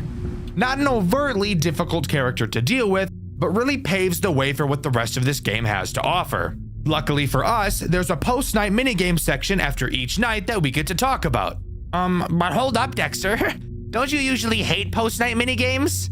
Yeah, typically I do. However, this game's post-night minigames don't make me want to shove a porcupine in my asshole backwards. There's no repetitive 8-bit minigames, and again, what we're doing in these minigames still feels realistic. After completing the night, we get another call from the phone guy. He asks us before we head home to go into the storage room and find an old computer, which we can use to upload some old pictures and footage of the building to the cloud. He says he wants to upload some of the interesting stuff to his personal blog, which I'm sure violates some sort of contract, but who am I to care? I break the law all the time. For example, if I was in the UK, I'd probably be arrested on the spot because of the language I choose to use. Anyways, something I think is cool is that we actually get to walk into the back room. We don't just miraculously get placed there. This will become important later, by the way. After walking into the storage room, we can access the computer and start uploading files to the cloud. You'll notice that you can turn to the exit of the room. For now, it's unknown why. After waiting for ages for the upload to finish, we walk out of the storage room and finish out our shift, moving on to night 2. On night 2, we get another call from the phone guy, where we find out that our player is actually trying to do something about the fact that the characters are moving. Apparently, we sent an email to the phone guy explaining that we saw Bonnie moving. We called him the creepy rabbit, which seemed to frustrate the phone guy a little bit, to the point he corrected us on his name. Oh yeah, and that creepy rabbit you were talking about, he has a name. It's Bonnie. Sure, this could have just been playful, but I get the funny feeling it's not. The threat introduced on this night is Chica, arguably the least threatening character in this entire game. Chica will randomly wander around your cameras, and she has the chance to charge at your door from 2 of those cameras. Except the difference with Chica approaching your door is that closing the blinds will not stop her. She can attack on cameras 2 and camera 4. You can tell when she's going to attack based on the position she's standing in. On camera 2, she'll be very close to the camera, and in camera 4, she'll be on the very left side of the camera. When she is in either of these 2 positions, you will need to use the flash button on your cameras to flash said camera and scare her away. You may be wondering why there's a flash on these cameras. That's not very realistic, and Dxtr, you told me this whole game was realistic. And now hear me out. Usually I'd agree with you, but I want you to take that concern like a boomerang and launch it as far away from you as possible. Night 2's post-night minigame has us go back to the computer in the storage room to fiddle with the power system. Now this you can complain about because I have no idea what the hell that is supposed to mean. And actually doing the task doesn't really answer anything either. We are shown a series of sliders that we have to quite literally fiddle with. Apparently doing so will reset the power. How do you tell you've put the sliders in the correct spot? Well, you just have to do trial and error. Move one slider a single place, press reset, and if it turns red, change it again. This is very monotonous. If only there was something else on this night to cure my boredom. I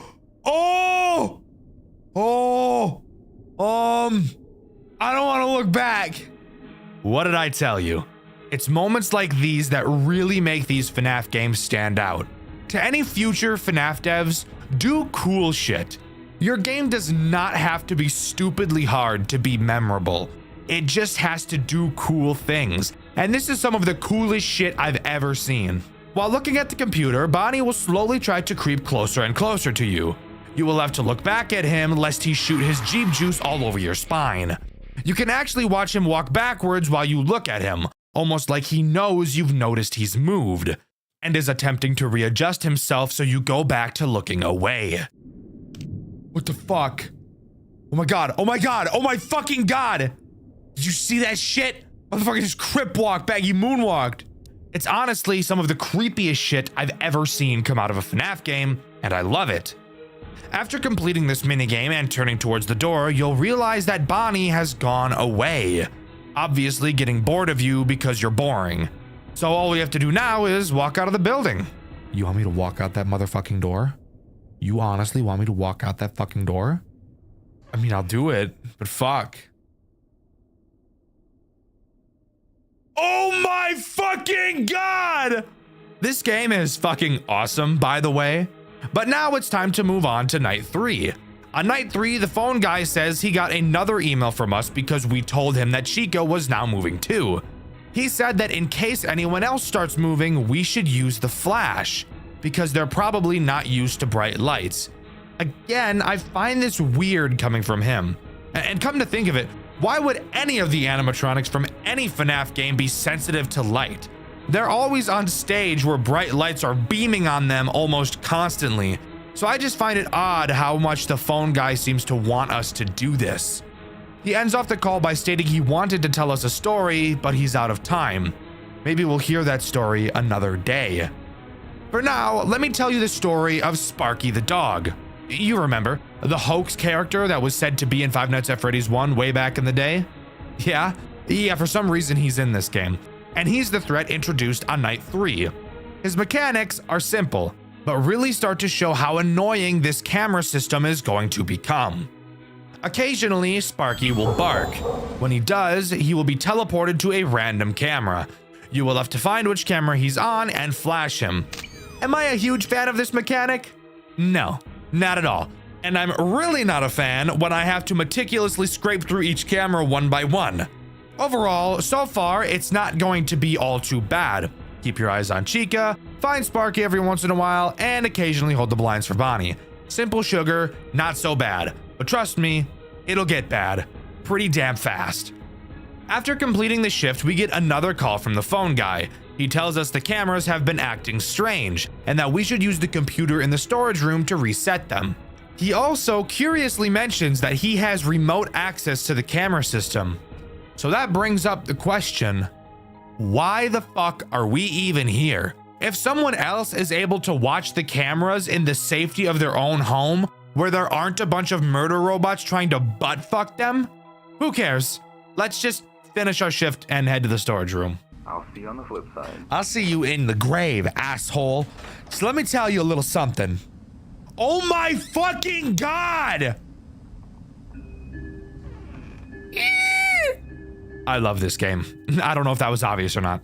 Entering the storage room is when we enter by far the most difficult minigame section in this entire game. I'm not kidding. We're tasked with literally just holding a button down on the PC. Once it charges all the way, we'll reset a camera and move on to the next one. However, when you let go, the bar will very quickly decrease. That may not sound so bad. It would only be bad if we had a certain purple distraction trying to blow our backs out now, wouldn't it? What the fuck? What? Bro, he's fast as shit. Bonnie is the sole reason why this minigame is so AIDS. Bonnie, for some reason, thought that today was the day he was going to take the Rock Lee ankle weights off and show us his true speed. Bonnie is so astronomically fast during this minigame, it's not even funny. 3, 2, 3. Oh my motherfucking god. Oh my fucking god. Oh my fucking god. Can I break his knees? You have maybe 2 seconds of time to look at the screen before he kills you, so you have to be fast. And what adds to the difficulty of this night, the hitbox of the progress bar you have to click and hold. Swiping your mouse back and forth to check on Bonnie, then moving back to the computer is insanity.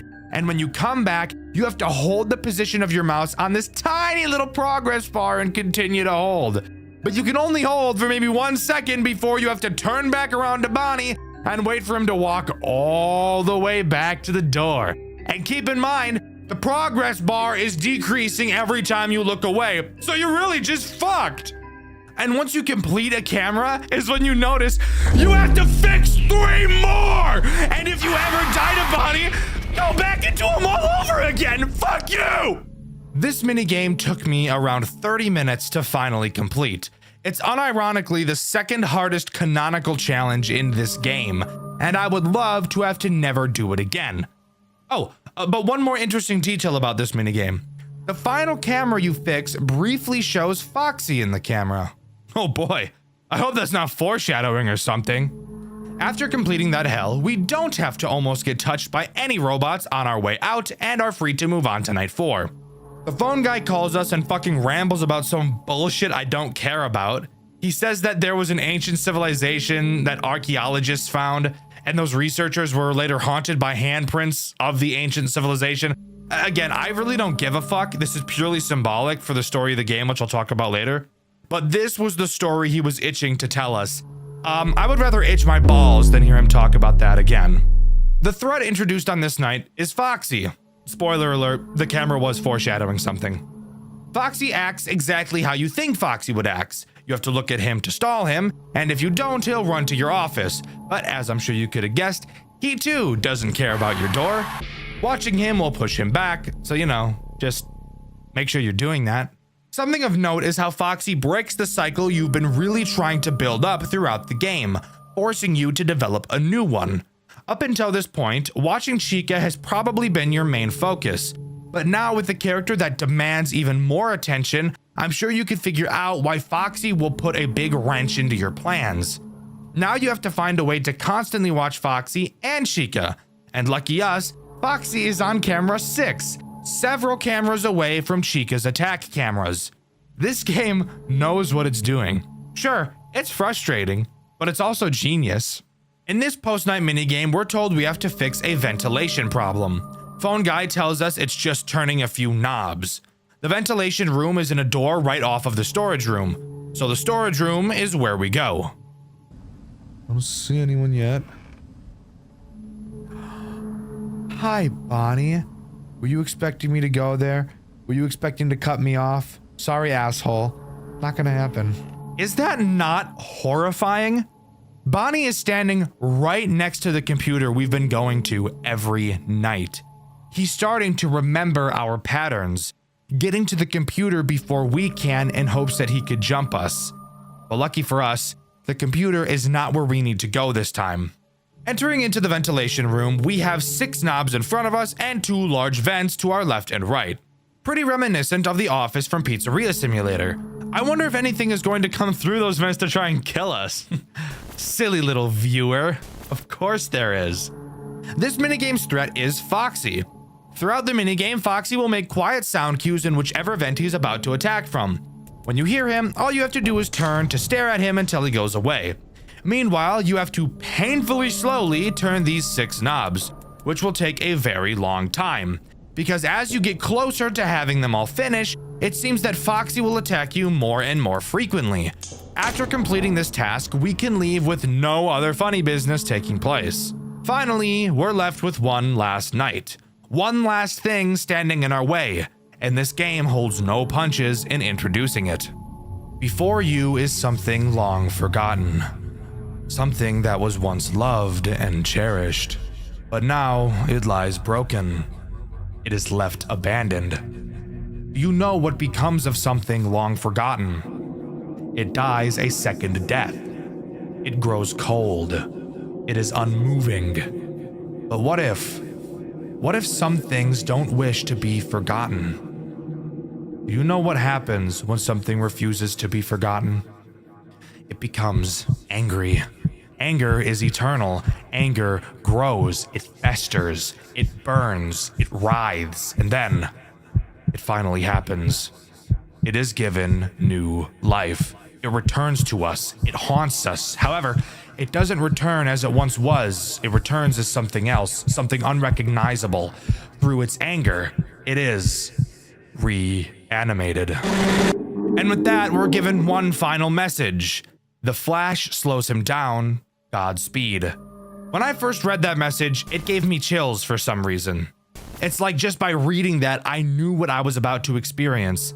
Absolute agony. We get another call from the phone guy. He explains his reasoning for why he thinks the robots are alive.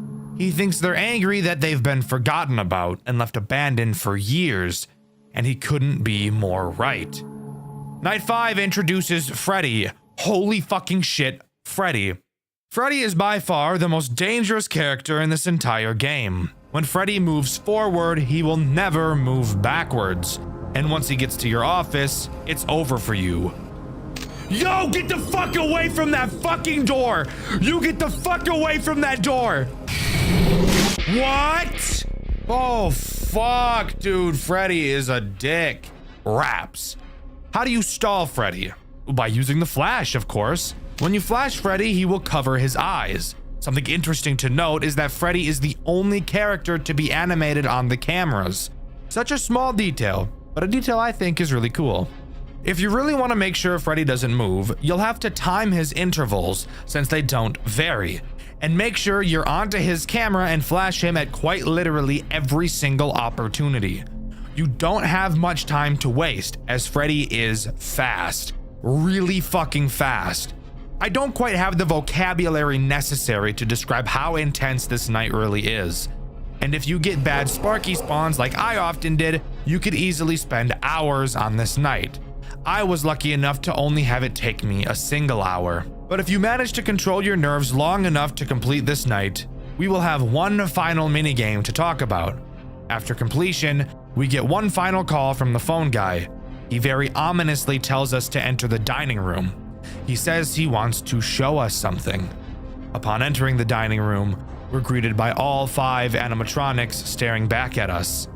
The camera to the dining room flashes, and we hear the phone guy, named Ralph, explain that the reason it flashes is so that you can take a screenshot of the camera. Ow! Oh! Oh! Fuck! See? That's why I told you to make it a boomerang. Ralph then used that image to post on his blog. He's been using these camera images for his blog all week, and we were the bait. One last goodbye is said, and the restaurant goes quiet.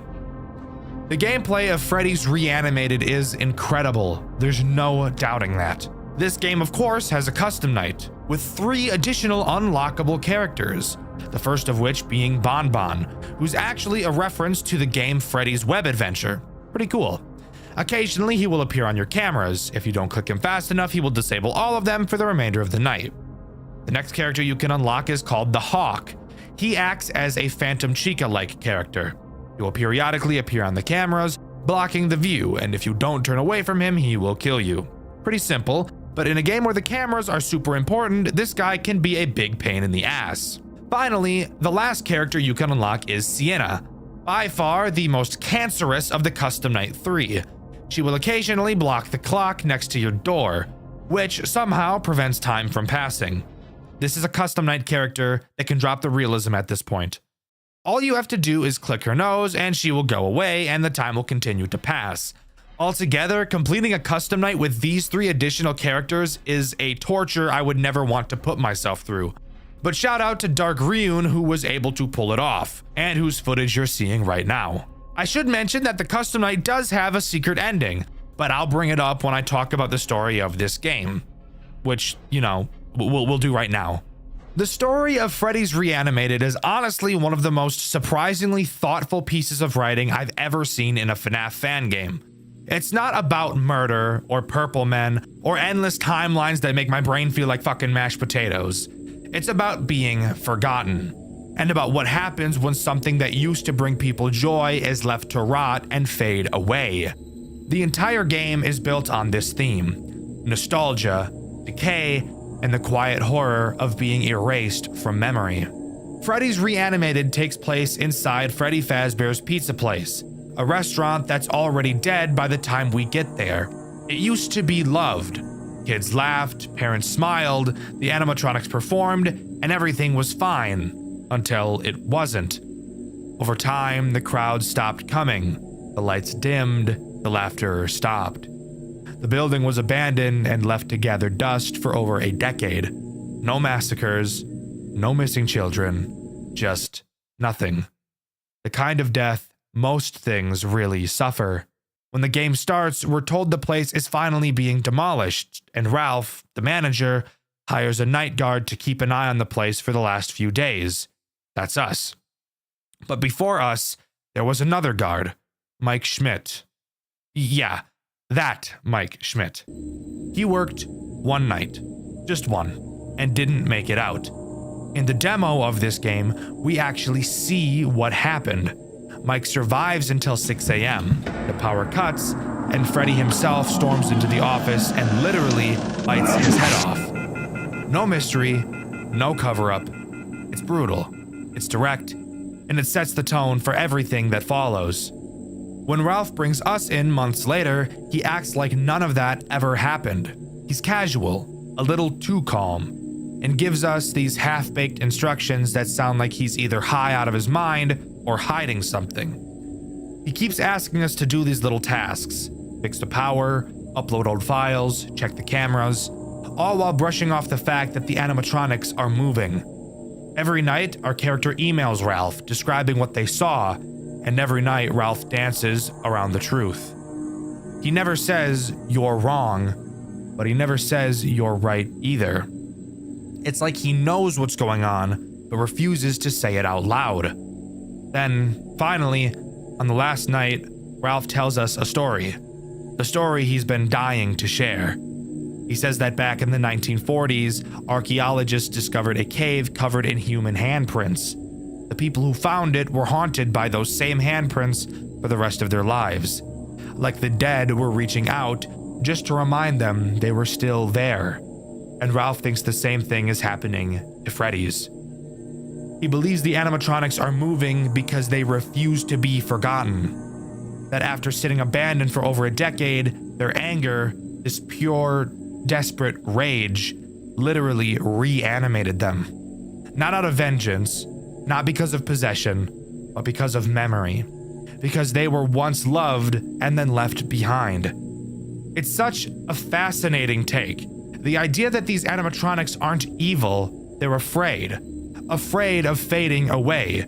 It's one of the first FNAF fan games I've seen that makes you feel sorry for the monsters chasing you. They're not killing you because they want to, they're killing you because they don't want to disappear. After you survive the final night, Ralph asks you to head into the dining room. He says he wants to show you something. When you enter, all 5 animatronics are standing there, waiting for you. It's one of the eeriest visuals in the entire game. Completely still, completely silent. Ralph activates the camera flash, and the screen freezes in a burst of light. Then he says, I finally figured out what the flash button does. It lights up the room so that you can take a screenshot of the camera you're looking at. I finally have more recent images from my blog. And that's when it hits you. The whole time, we weren't protecting the building, we were the bait. Ralph was using us to get the footage and screenshots he wanted for his personal blog, to turn the remains of this haunted restaurant into online content, the same way we, as players, chase nostalgia. Ralph chases it too. He's obsessed with documenting something that's supposed to be gone. After everything, the building is demolished. Ralph's posts about it online, sparking renewed interest in Freddy Fazbear's Pizza Place. People remember it again. The animatronics, those same restless spirits that didn't want to be forgotten, finally get what they wanted. They are remembered. And then they rest. The player gets their paycheck. The story ends not with a scream, but with silence. It's such a powerful way to close things out. Freddy's Reanimated isn't about surviving animatronics. It's about the fear of being erased. It's about what happens when the world moves on and leaves you behind. Even the custom night ending reflects that idea. Mike Schmidt's death is written off as a bear attack. Just a tiny headline, nothing more. And Freddy Fazbear himself, lying in the rubble, surrounded by everything that used to be alive, now just forgotten scraps of metal. For a game that's meant to be realistic, it's ironic that the story is one of the most human I've ever seen in this genre. Freddy's Reanimated isn't just the most realistic FNAF game ever made, it's one of the most real stories the community has ever told. Would you like to hear one last interesting piece of information I have to share? There is a secret in this game up until this point. As far as I'm aware, nobody has ever found it, and I can guarantee you've never seen it before. A secret so rare that the chances of finding it exceed luck that no human has ever had. And I want to thank City, the author of the FNAF fan game wiki, for providing me with this information and allowing me to share it with you guys. We know that Michael got bitten and killed by Freddy, but did you know you can actually see Michael's corpse inside of the game? You just have to be incredibly lucky. To start, you must have already beaten the main game. No custom night completion is necessary. Then you have to restart the game from night 1. Before completing night 3, you will have to die at least 5 times. Then, upon beating night 3, when entering the hallway, there's a 1 in 10,000 chance to see the corpse. Slight gore warning, by the way. This is probably the most realistic looking gore I've ever seen in a FNAF game. If you can pull all of that off and get more lucky than any human on Earth, this is what you will see in the hallway. Truly some of the scariest shit I've ever seen.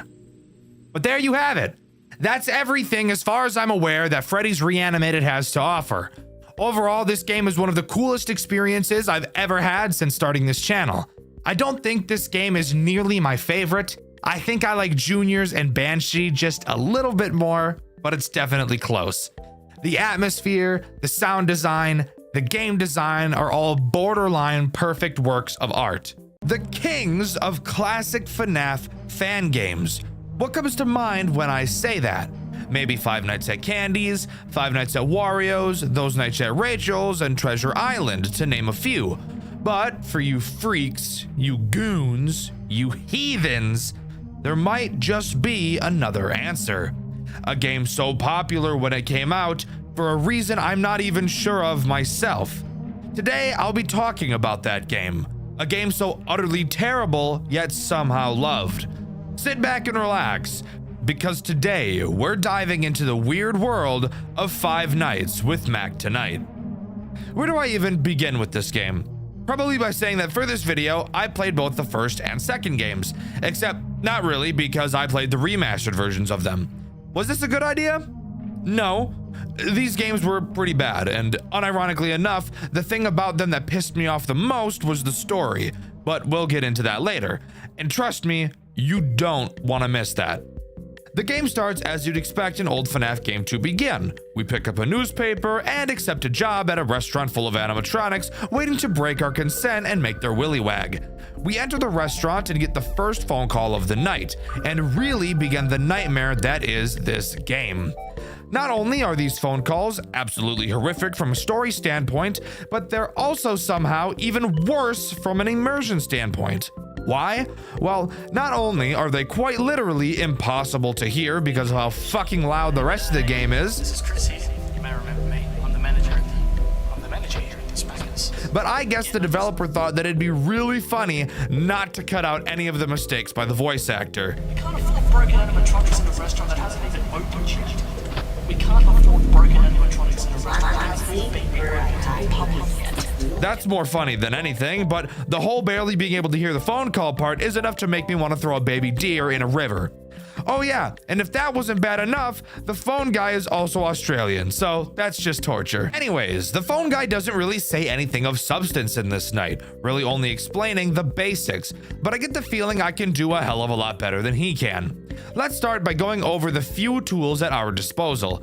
First, we have the cameras. No shit. On the cameras, we have a call button that is located on the camera that contains Mac tonight.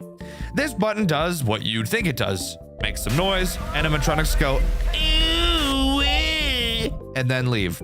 But who's affected by the call button?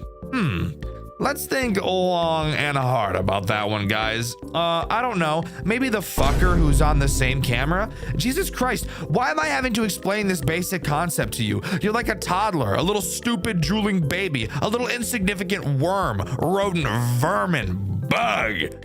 Sorry.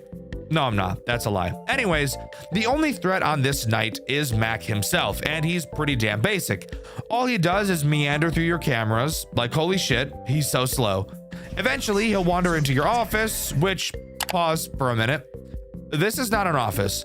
I think we're just stationed in the kitchen. Maybe? I quite literally have no idea where we are right now because this to the left is the drive-through window. So we have to be in the kitchen, right? Because if so, that's stupid. But whatever. When Matt gets to your office, all you have to do is use the call button to cause him to go back to his stage. Very basic. What's the downside?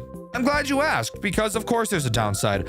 If you use the call button too many times, an error will begin. To fix it, all you have to do is go to your control panel and reboot it. God, don't you guys miss playing Five Nights at Freddy's 3? What's that? You don't? That's unsurprising because FNAF 3 makes me want to stick my penis in a blender. But believe it or not, that's not the only attack Mac is capable of. The other attack consists of being a fat ass and going through the drive-thru several times each night. As I'm sure you could have guessed, Mac has the chance to instead wander to the drive-thru window, and when he does, all you have to do is open the control panel and literally just tell him to fuck off, and he listens. Surprising, I know, but you know what? I'm not gonna complain because he listened, and I appreciate that. But after each night, we get to talk about the post-night cutscenes, which aren't really cutscenes because it's just a black screen with people talking. In this game, I have no idea who we play as, but who is important is the Australian man, so get used to hearing his voice a lot. The Australian man's name is Chris. He's the manager of the McDonald's we work at. And in this cutscene, he walks into the office of... I actually don't know who we could be talking to. It's clearly a higher up because Chris asks him for a raise, but I have no idea who this higher up could be. I'm guessing it's the owner of the building or who knows, fuck, maybe it's the CEO of McDonald's, I don't know. Anyways, Chris walks into his boss's office and asks about a raise. Why do you ask? Well, this is where we get to talk about the most hilarious sequence of words I've ever heard. Chris says his daughter is sick with either an infection or a disease. He doesn't know what it is, but in his expert McDonald's manager opinion, it looks fatal. Well, so far my daughter and I are dealing with very little money, mainly affected by taxes and whatnot. She's currently going through some infection or disease. I don't know what it is, but it seems fatal. I know this is supposed to be like a super serious moment in the story, but I just thought this sentence was so fucking funny. Maybe I'm an asshole. I don't know. Of course, Chris is all pissy that he doesn't get a raise, which, by the way, grow up. You did what you should have done and asked. You didn't end up getting it. That sucks. But you want to know what you don't do? Throw a fucking temper tantrum and yell at your boss. Because that's just gonna get you fired, moron. I get your kid is probably dying, but you want to know what'll make your financial situation a lot better? Not having a kid anymore. The boss explains that the reason Chris can't get a raise is because the company recently spent a lot of money on the new animatronics for the restaurant. They saw how well the Mac Tonight commercials performed on TV, so they thought it'd be a good idea to capitalize and buy the animatronics so that the company would make more money. That makes sense. However, because of this, the restaurant would be closed for a week while they did renovations on the building in preparation. This, overall, is a very valid explanation as to why Chris will not be getting a raise as of now. But instead, after only one fucking day of working at the goddamn restaurant, he's already both demanding a raise and throwing a fit after not getting one. Actual child behavior right here. Moving on to night 2, we get another call from our boy Chris. He's all mopey because his stupid kid is gonna die, blah, blah, blah. Who the fuck cares, am I right? He mentions something about the Hamburglar being found in the vents of the building, which, by the way, I would find hilarious if the Hamburglar wasn't also the most infuriating character in this entire game. Speaking of the Hamburglar, let's talk about what this dickhead does. The Hamburglar, as I'm sure you could have guessed, burgles hamburgers. The Hamburglar, the Hamburglar, as I'm sure you could have guessed, burgles hamburger. The Hamburglar, as I'm sure you could have guessed, burgles hamburgers, and based off of where they found him, is a vent animatronic. Actually, the vent animatronic, as no other characters actually use it directly. We'll talk about that later. The Hamburglar will try to find your vent and crawl inside of it, something I think is very interesting considering this fat motherfucker steals cheeseburgers for a living, something I'm sure his mother is very proud of. Now, here's where I get to talk about how much I hate this piece of shit. He has a few phases before he's fully in your vent. What you're supposed to do is, in the final phase before he enters, blow super hot air using a button in your cameras to scare him away. That in and of itself is super easy. The problem comes from not knowing where he is, which again is super surprising given his profession of choice. Now, in most FNAF games, when you look at the cameras, they slowly pan side to side. They do the same in Back to Nights as well. However, in most FNAF games, you can always see the character when they're on the camera, no matter what the position of the camera is. Can you tell where I'm going with this? If not, let me make it very clear for you. When the camera is panned all the way to the right on this vent camera, you literally cannot see the Hamburglar. Why is this a problem? Because the cameras move so goddamn slow that you often won't be able to tell when he's moving because the camera is constantly glued to the right side of the screen. Bro, I wish this camera wouldn't turn 400 billion feet away from that fucking thing. Bro, could you turn the fucking camera towards him so I can see his ass? Luckily for me, I eventually heard a sound cue he makes to make noticing his movements a lot easier. But holy shit, future FNAF game devs, please, for the love of God, don't make this mistake, because this made me want to find a silverback gorilla and have him start digging in me. But regardless, if you can learn the sound cue, the ham bitch boy really shouldn't be too much of an issue, and we can move on to the post-night 2 bullshit cutscene. This cutscene starts with Chris getting on the phone with who I'm assuming to be someone at the hospital that's seeing his daughter, which, by the way, doesn't make sense. In the previous cutscene, Chris told his boss he doesn't have money to even get his kid seen by the doctor, which, by the way, I know in the US you can't legally be denied medical care, but fuck you, it's not disclosed where this game takes place, so eat my balls. Regardless, it is confirmed she has a disease. Still insane that the disease doesn't have a name either, because they've also confirmed that there's nothing they can do and she is in fact going to die. I find it weird that they can both determine that it is fatal when they haven't confirmed what disease it is. Or who knows, maybe Chris is just retarded and can't pronounce words with more than 6 letters in them, as emphasized by him once again getting upset and calling his boss stupid for ordering the new animatronics for his, and I quote, greed of money. That bastard. Ordering them pieces of junk just for his greed of money? Moving on to night 3, we're told nothing important by Chris and are introduced to 2 new characters, Grimace and Ronald McDickhead. Let's talk about Grimace first, because Grimace would never hurt a fly. On purpose. Grimace works kind of like a foxy, having multiple stages before attacking you, except I actually just lied because he only has 1 phase before attacking you. When you see him move from his original position, all you need to do is press a button on your camera to make him go back. Are you starting to notice a pattern for this game's mechanics? That's fine. Maybe the main fucking mascot for McDonald's will be better. What does Ronald do? Well, he'll walk around the building, aimlessly probably, attempting to find your office. When he gets there, he'll make a sound cue and stand here. I can see this getting really... Who the fuck is that? What is Ronald McDonald? Oh my fucking ears! Oh my fucking ears! For fuck's sake! What the fuck was that? I think this is like a window to the dining area, maybe. Again, I have no idea where we are in the building. When he is there, you wanna take a little guess what you have to do to stop him from turning into the gobble monster, lathering your nuts in honey and having a feast? Yeah, that's exactly right. You have to use the exact same call button that you use for Mac, except this time it makes no fucking sense because why the hell would that affect Ronald Donald? That's it. I'm not kidding. We're already at the point where we'll just talk about the next cutscene. For fuck's sake, people actually enjoy this game, and not just because of nostalgia. Whatever. In the night 3 cutscene, Chris goes into his boss's office, tells him that his daughter dying is somehow his fault, and then literally fucking stabs him to death. Slow way the fuck down. Really? That's your reaction to that?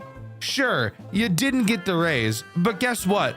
Clearly you were able to get her to the hospital because you found out it was fatal. But guess what, dumbass? No amount of money would have made it not fatal. And if it could have made it not fatal, then that just means you waited too long to get to the hospital to get it checked. Now, you might be thinking, oh, he didn't want to go to the hospital because he didn't have the money for it. Usually that would make sense, but I'm gonna say fuck you to that thought process in this situation, because if this guy is willing to kill somebody because his daughter is dying, I don't think anything would have stopped him from going into the hospital to attempt to figure out what's going on with her in a timely manner. This story is such a headache. This story is frustrating, and this story makes my dick hurt. If the plot of this game is trying to make me not like Chris, then I take back my criticism, as it's doing a great job at that. But if it's instead trying to make me side with Chris and understand his way of thinking and say, you know what? Sure, killing someone is bad, but at least you could argue he had a good reason to, then this game is doing an absolutely horrendous job at doing so. Night 4 time. What does Night 4 introduce? Well, first, I want to take a brief moment to talk about the phone call and about how little sense this story makes. So, the phone guy is very clearly Chris. You can tell by the ear-grating Australian accent. So, I can't figure out the order of events that take place in this game. As we're playing through the nights, it's clear that the animatronics that were being brought have already arrived. The same animatronics that caused Chris's boss to not give him a raise. Cool. We're told in this phone call that the restaurant still has yet to open, which by the way raises a whole different ordeal of questions, like why the fuck are we even here? But whatever, let's forget about that for a moment. Throughout this phone call, it's very clear that Chris is bothered by the fact that the animatronics are moving from their positions at night, and he yells at us to move them back before we leave work. He says that we can't afford to have these animatronics break before the building is open to the public. So pause. Why the fuck does Chris care? Maybe I'm not even asking this question in the right way. So here, let's just pause and let's go over everything we know real quick and pretend that it all makes sense. Chris asks for a raise, gets denied. His daughter is told she's going to die and there's nothing they can do about it. Chris then kills his boss. This is what we know so far from the post-night cutscenes. We also know that Chris thinks the robots are stupid and have a part to play in his kid dying. So then tell me, why the fuck does he care so much about the state of these animatronics when in his mind they have a large part in why his daughter is either dead or dying? This is the big problem for me with this series. When I stop to think about why what's happening is happening, it just doesn't make any goddamn sense. And get this, when we start talking about the second game, it's going to make even less sense. No, I'm not joking. We'll talk about the second game in a bit, but this fact is just making me think that the dev wrote the story as he went. But okay, let's stop talking about the phone call now and move on to the threats this night introduces. Birdie and Mayor McCheese. Let's start with Mayor McCheese because it's literally just Mac tonight with a Fortnite skin on. Literally, he does the same thing. Can enter your office and show up at your drive-thru, is both dealt with in the same ways. Worthless character.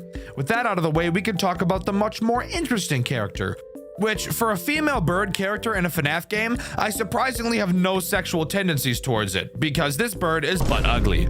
Birdie is the only other character that interacts with your vent, except unlike Big Boy, she doesn't actually enter it, probably because she's the size of Jupiter. All she likes to do is break your shit, so she must have gotten divorced, am I right, fellas? Anyways, her goal is to break your vent heater. A sound cue will play when she does so, and when she does, all you have to do is use your maintenance panel to fix it. And hey, while we're here talking about the maintenance panel, let's talk about how jank it is, and how it adds literally no challenge to this game whatsoever. The maintenance panel in Five Nights at Freddy's 3 adds a challenge because when something is being repaired, you can't use it, leading to a lot of bullshit timings that artificially make the game more difficult than it technically is. Mac Tonight's aimed to do the same thing, except they forgot the part where fixing something makes it temporarily unusable. While yes, the fixing beeps take a long time to finish, the moment you click the repair button, the problem is solved. So you can go to fix the heater, press the button, and immediately after use the heater to blow away the hungry bitch boy. Isn't that just awesome? The answer is yes, because without this gameplay flaw, this game would probably be impossible. Moving on to the Night 4 post-night cutscene, we hear Chris driving in his car. And it's during this scene my mind was fucking blown, because this story somehow begins to make even less sense. It's here where we learn that up until now, Chris hasn't even been a manager. He was just an employee, and the guy he killed was the manager. Before I continue talking about this, we need to pause and immediately go over another massive flaw in this game's story logic. So, in case you didn't know, managers aren't the ones who give you a fucking raise, you moron! There is quite literally nothing he could have done for you. It's not his decision to make. The way raises typically work is the manager will recommend an employee for a raise. It's then either up to HR, a committee, the owner, or even higher management to decide whether or not to give the raise. This fucking retard killed a guy for no fucking reason whatsoever. And the craziest part, now he's taking his place. And that's why we hear him on the phone calls. He's the fucking manager now. Want to hear some even more mindfuck? He states on the phone call that he's going over to the facility where the animatronics are being stored to go destroy them. If he's destroying them, why the fuck does he care about them so much in the phone call we receive on night 4? What the actual fuck is going on in this goddamn story? It makes no fucking sense. And guess what? It's still going to make even less sense once we start talking about the second game. So strap in, guys, because if you haven't gone brain dead yet, then you're going to later. Going into night 5, we receive one last phone call from Chris. He thanks us for protecting the animatronics, even though literally in the night previously, we got yelled at for letting them move. But fuck it, whatever. At the end of this phone call, something enters the office and ganks his ass. You should wait. What are you doing? Oh shit. Get away from me, you piece of... Oh shit.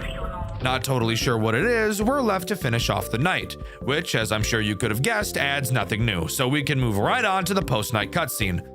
So, I need you guys to take a deep breath before we dive into this cutscene, because you're going to need to use your head a lot, and honestly, it may implode from stupidity.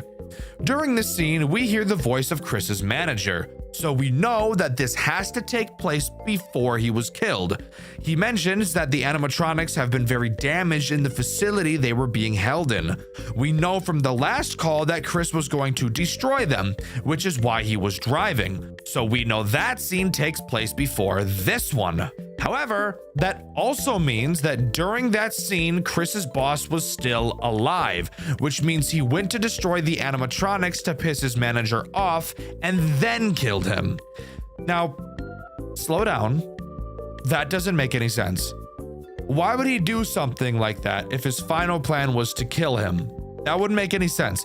He wouldn't get the chance to be angry about it because he'd be dead right after. I should also mention that his manager mentions needing to check the cameras to see what damaged them. And from a very, very important detail we will learn in the second game, it makes the scene where his boss is killed even more confusing. But I'll talk about that later once we learn this very important detail. For now, let's just move on to night 6. Remember how I said the call we got from Chris on night 5 was the last? Well, guess what, shithead? I lied to you. That's right, never trust YouTubers, especially not FNAF ones. They're either liars or pedophiles. And seeing the types of people I'm up against, I'm really glad I got given the liar trait and not the other one. Anyways, yeah, we still do get a phone call from Chris this night, except this time it's revealed that he's turned into an animatronic. Woo, spooky, bitch. For some reason, he wants to kill us. I don't know why.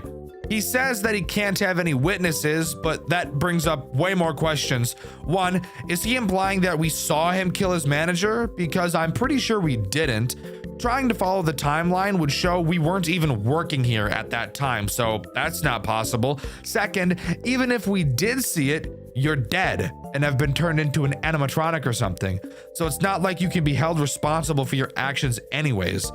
Also, yeah, I think it's pretty obvious Chris got killed by Mac in Night 5's phone call, as Chris is now a new threat in this night that will attack you. He's literally just Mac. He even looks like Mac. He attacks the doors, attacks the drive-thrus. Wahoo! Once you beat Night 6, you'll be thrown into a sort of free roam section, except not really, because it's a scripted scene where you walk up to Mac. He looks at you and the screen goes black, and then we get to talk about the post-night cutscene. This one takes place at who the fuck knows when. Chris is talking to his boss about getting a job watching over the warehouse where the animatronics are stored, the same place he later goes to destroy them. Okay, so we know this takes place before that, but can we pinpoint exactly when this takes place? The answer to that question is yes, and to answer it, we have to take a look at the second game. But before we hop over to that game, I have one more question to ask. what the fuck was the point of the character we played as during the night segments? We quite literally served no purpose. Apparently we were witnesses, but we never actually witnessed anything. At first I thought, maybe Chris is destroying the animatronics and then pretending in the phone calls to us it's something else doing it. But that wouldn't make sense because 1, we're not in the facility where they're stored, we're in the McDonald's, and 2, Chris killed his manager after he destroyed the robots. And we know that during the night sections his manager is already dead because Chris is the manager at that point. So what the fuck did we even do except just work at fucking McDonald's? I guess we got looked at by Mac at the end, but it seems like we were just utterly useless. Also, we were wearing a yellow glove, which would lead me to believe it was actually in the POV of fucking Ronald. I don't know what the hell's happening right now. But whatever, let's forget about this mess and just hope that Mac Tonight's 2 is better than this one. Spoiler alert, it's a lot worse. Get a refill on snacks and drinks. Let's dive deeper down the shithole. When it comes to Five Nights at Mac Tonight's 2, not only is it worse gameplay-wise, it's also worse story-wise, somehow. Let's start by getting one huge detail I noticed out of the way. On the title screen, you can see a list of credits, and if you look close enough, you can see that one of the people who helped work on this game was, Ivan G, aka the creator of my least favorite FNAF fan game series of all time, Jolly. If you'd like to hear me rant all about that game, you can do so after you finish this video, as I have an entire hour-long review of that game up on this channel. Also, I haven't done this at all in this video, so go subscribe to Dxtr Black, Dxtr Blue, Dxtr Gray, join the Discord server, and go check out the merch store as well. All links in the description. In Mac Tonight's 2, we play as Chris, which would reveal that this game takes place both before the events of the first game and before Chris killed his manager. Loading into the first night, the phone call doesn't tell us a whole lot, basically what we already know. Chris took up the job to watch the warehouse where the animatronics are stored, but of course, we know he's just there to destroy them. Let's talk about our tools. This time around, we have 2 sets of cameras, one normal set and another set specifically for the vents. The only threat active on night 1 is Mac, who will walk through your cameras to try to get to your office. This time around, there are 2 entrances, that being 2 doors. Why? Because fuck you! What I really want to focus on was the biggest dick move I've ever seen a game pull before. Let's take a moment to tunnel vision on the only 2 cameras that matter in this game. Camera 2 and Camera 4. Both cameras are the cameras right next to your office doors, and through each you can remotely turn on a safety lock to keep the robots out. Each door has its own power supply. The problem? These power supplies drain fast as fuck. So much so that I was noticing on earlier nights that when Mac would appear on camera 4, that by the time he'd leave, I'd be left with a big chunk of power missing, which led me to believe that the remainder of the nights would be very difficult because no shit, he would be attacking more frequently. Something even cooler? Where does Mac go after camera 4? Camera 2. What's in camera 2? Another fucking entrance to the office. Holy shit, we have to waste even more power. Now pause. If you're familiar with this game, I can already tell you're going to the comments to explain to me how badly I'm not understanding how this mechanic works. And shut up. I know that's not exactly how it works. I like to explain based on my experience, and this is how it went. Turns out, this camera state is not Mac about to open the camera 4 door. He actually has 2 different phases on this camera, attack and no attack.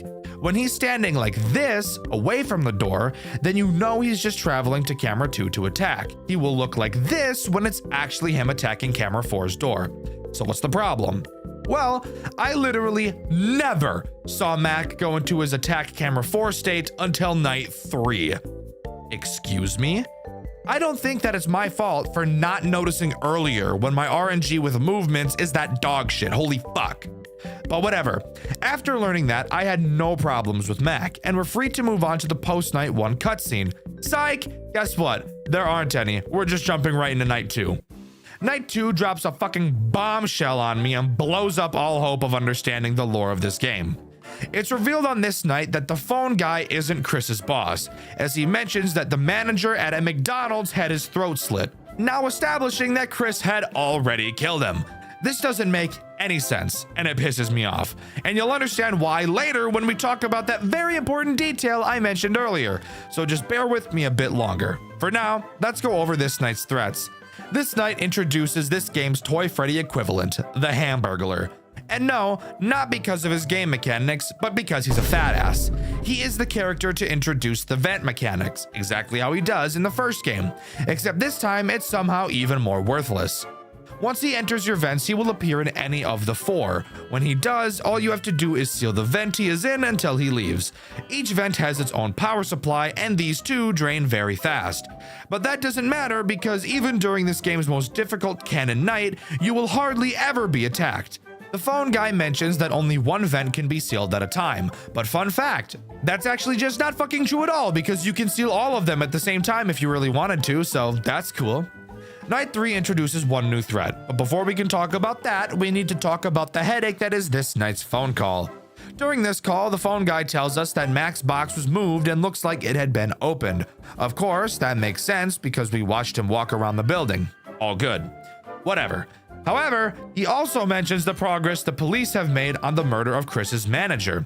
They found out he was a former employee and that he was spotted running out of the building wearing a mask and a McDonald's uniform.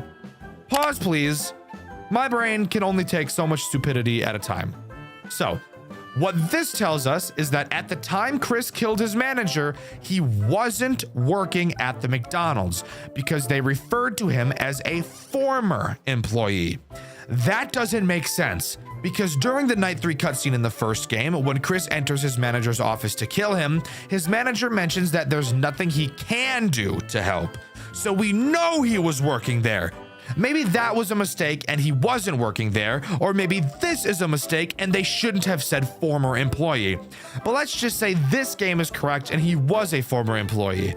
Why the fuck was he wearing a McDonald's uniform if he didn't even work there? This story doesn't make any fucking sense and nothing lines up. No, this is not a case of the game being mysterious and, ooh, it's our job as theorist hunters to piece it together. Fuck you. This is just bad writing, like really fucking bad writing. We still haven't even gotten the real bombshell yet, the very important detail I've been talking about throughout this video. But before we can get to it, we have to talk about tonight's threat, Birdie. Birdie did something unique in the last game. What about this one? Nope, she's just a Hamburglar. Enters vents, seal them, that's it. Moving on. Night 4 somehow manages to make even less sense than ever before. We're told that Birdie had gotten damaged, like a crowbar was smashed into her face. Okay, so we know that at this point, Chris had already begun breaking the animatronics. Cool. Now, here's the stupid part. We're told that the police are obviously still investigating the murder. They questioned all the current employees about the incident, and the phone guy tells us, no joke, that they put the employees who were suspects through a lie detector. Fuck the fact that lie detectors can be notoriously inaccurate. Let's talk about the fact that they know it's a former employee. Ding, ding, ding, former. So why the fuck are the current employees suspects? That doesn't even make any fucking sense why they would suspect a current employee of being the murderer when they know it was a former employee. Sure, the guy was wearing a uniform, but they've already established that he was a former employee, aka not a fucking employee anymore.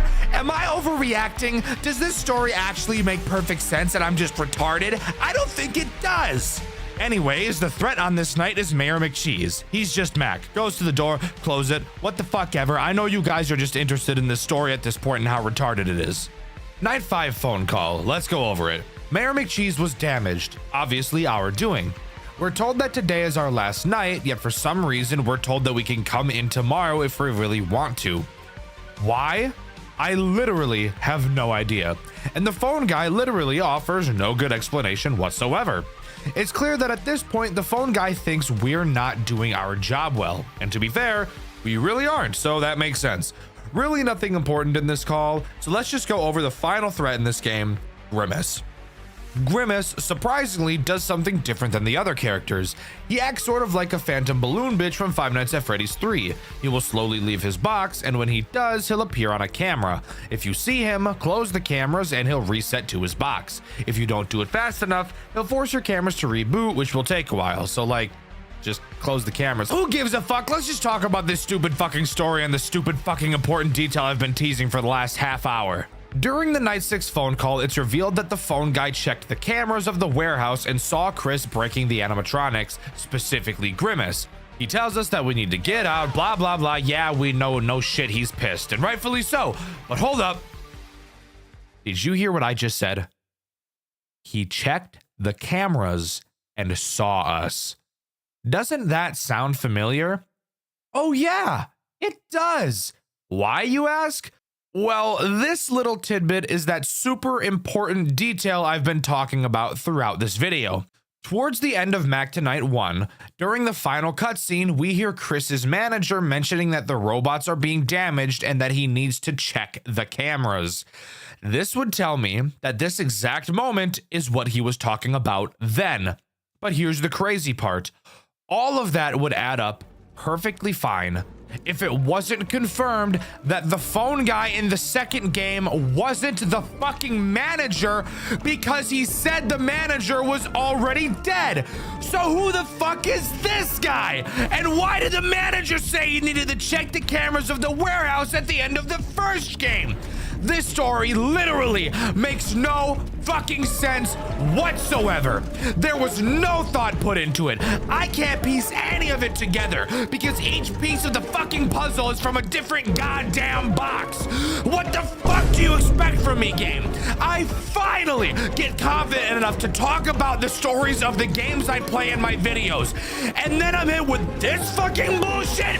I've spent hours upon hours trying to figure this shit out to find out it's been completely fucking broken from the start. The gears in my brain are turning so fast, I think the whole engine altogether is gonna fucking explode. Thank God I got that out of my system. But that's all Five Nights with Mac Tonight's has to offer. Yes, by the way, before you say anything, I know that there is a third game, but fuck you. It's confirmed to not be canon, so I don't give a fuck about it. This series was an experience I would be okay with never going through again. It wasn't nearly as soul-sucking as Jolly, however, it was definitely enough to cut several years off my lifespan. What do you think is the most underrated Five Nights at Freddy's fan game ever made? A series that is so amazing you'd think it'd be talked about everywhere. But when you go to check, it seems like nobody has ever even heard of it. The game we'll be covering today is one of those games for me, and when doing research for this video, especially when talking about the lore, I found it incredibly difficult to piece it together because of how little information there seems to be about it.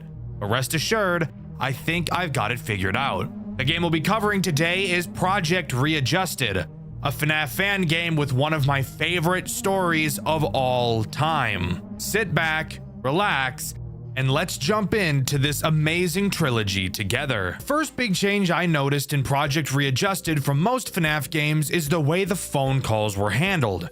Rather than having the phone calls take place inside the game, this game instead chooses to have us listen to the phone call before we even load into the office, instead giving us a still image to look at showing the characters we will be seeing on each night. I'll admit it's unique, however, I think I'd personally prefer to be able to mess around with the cameras, mechanics, and so on while the phone guy is talking, and just have to make sure nobody moves while that's happening. I feel that's a much better way to utilize the first phone call in a FNAF game. The first phone call doesn't give out any meaningful information, really just going over how the main character Buster works, but it's my job to explain the mechanics, so I don't think I'll be letting the depressed sounding Wei Ji do that for me. Upon loading into the office, you may feel just a little cramped, and that's normal.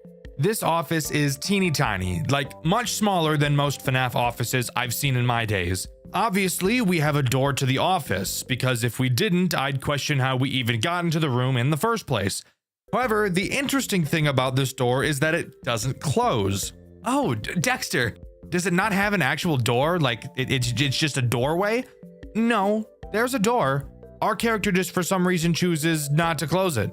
But instead of thinking that's because we're playing in the shoes of a dumbass, I'm instead going to assume it's because we're playing in the shoes of a badass who isn't scared of anything.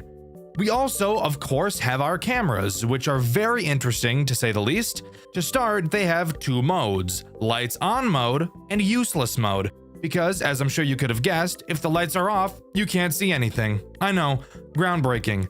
You'll also notice you have a camera stability percentage. What does that mean? Well, as the name suggests, it reads the percentage of your camera stability. I'm sorry, I'll stop talking like that. While on your cameras, the stability will quickly decrease. Putting the camera down will cause it to quickly increase back up. If it drops down to 0, you're gonna have to wait a while before being able to use it again. So, what about that Buster fella I mentioned earlier? How does he work? Great question, viewer of questionable stench. Buster is as basic as a character can get. I'm sure you could probably guess what he does, but it's my job to tell you. Buster will move around through the cameras with the goal of getting to your office.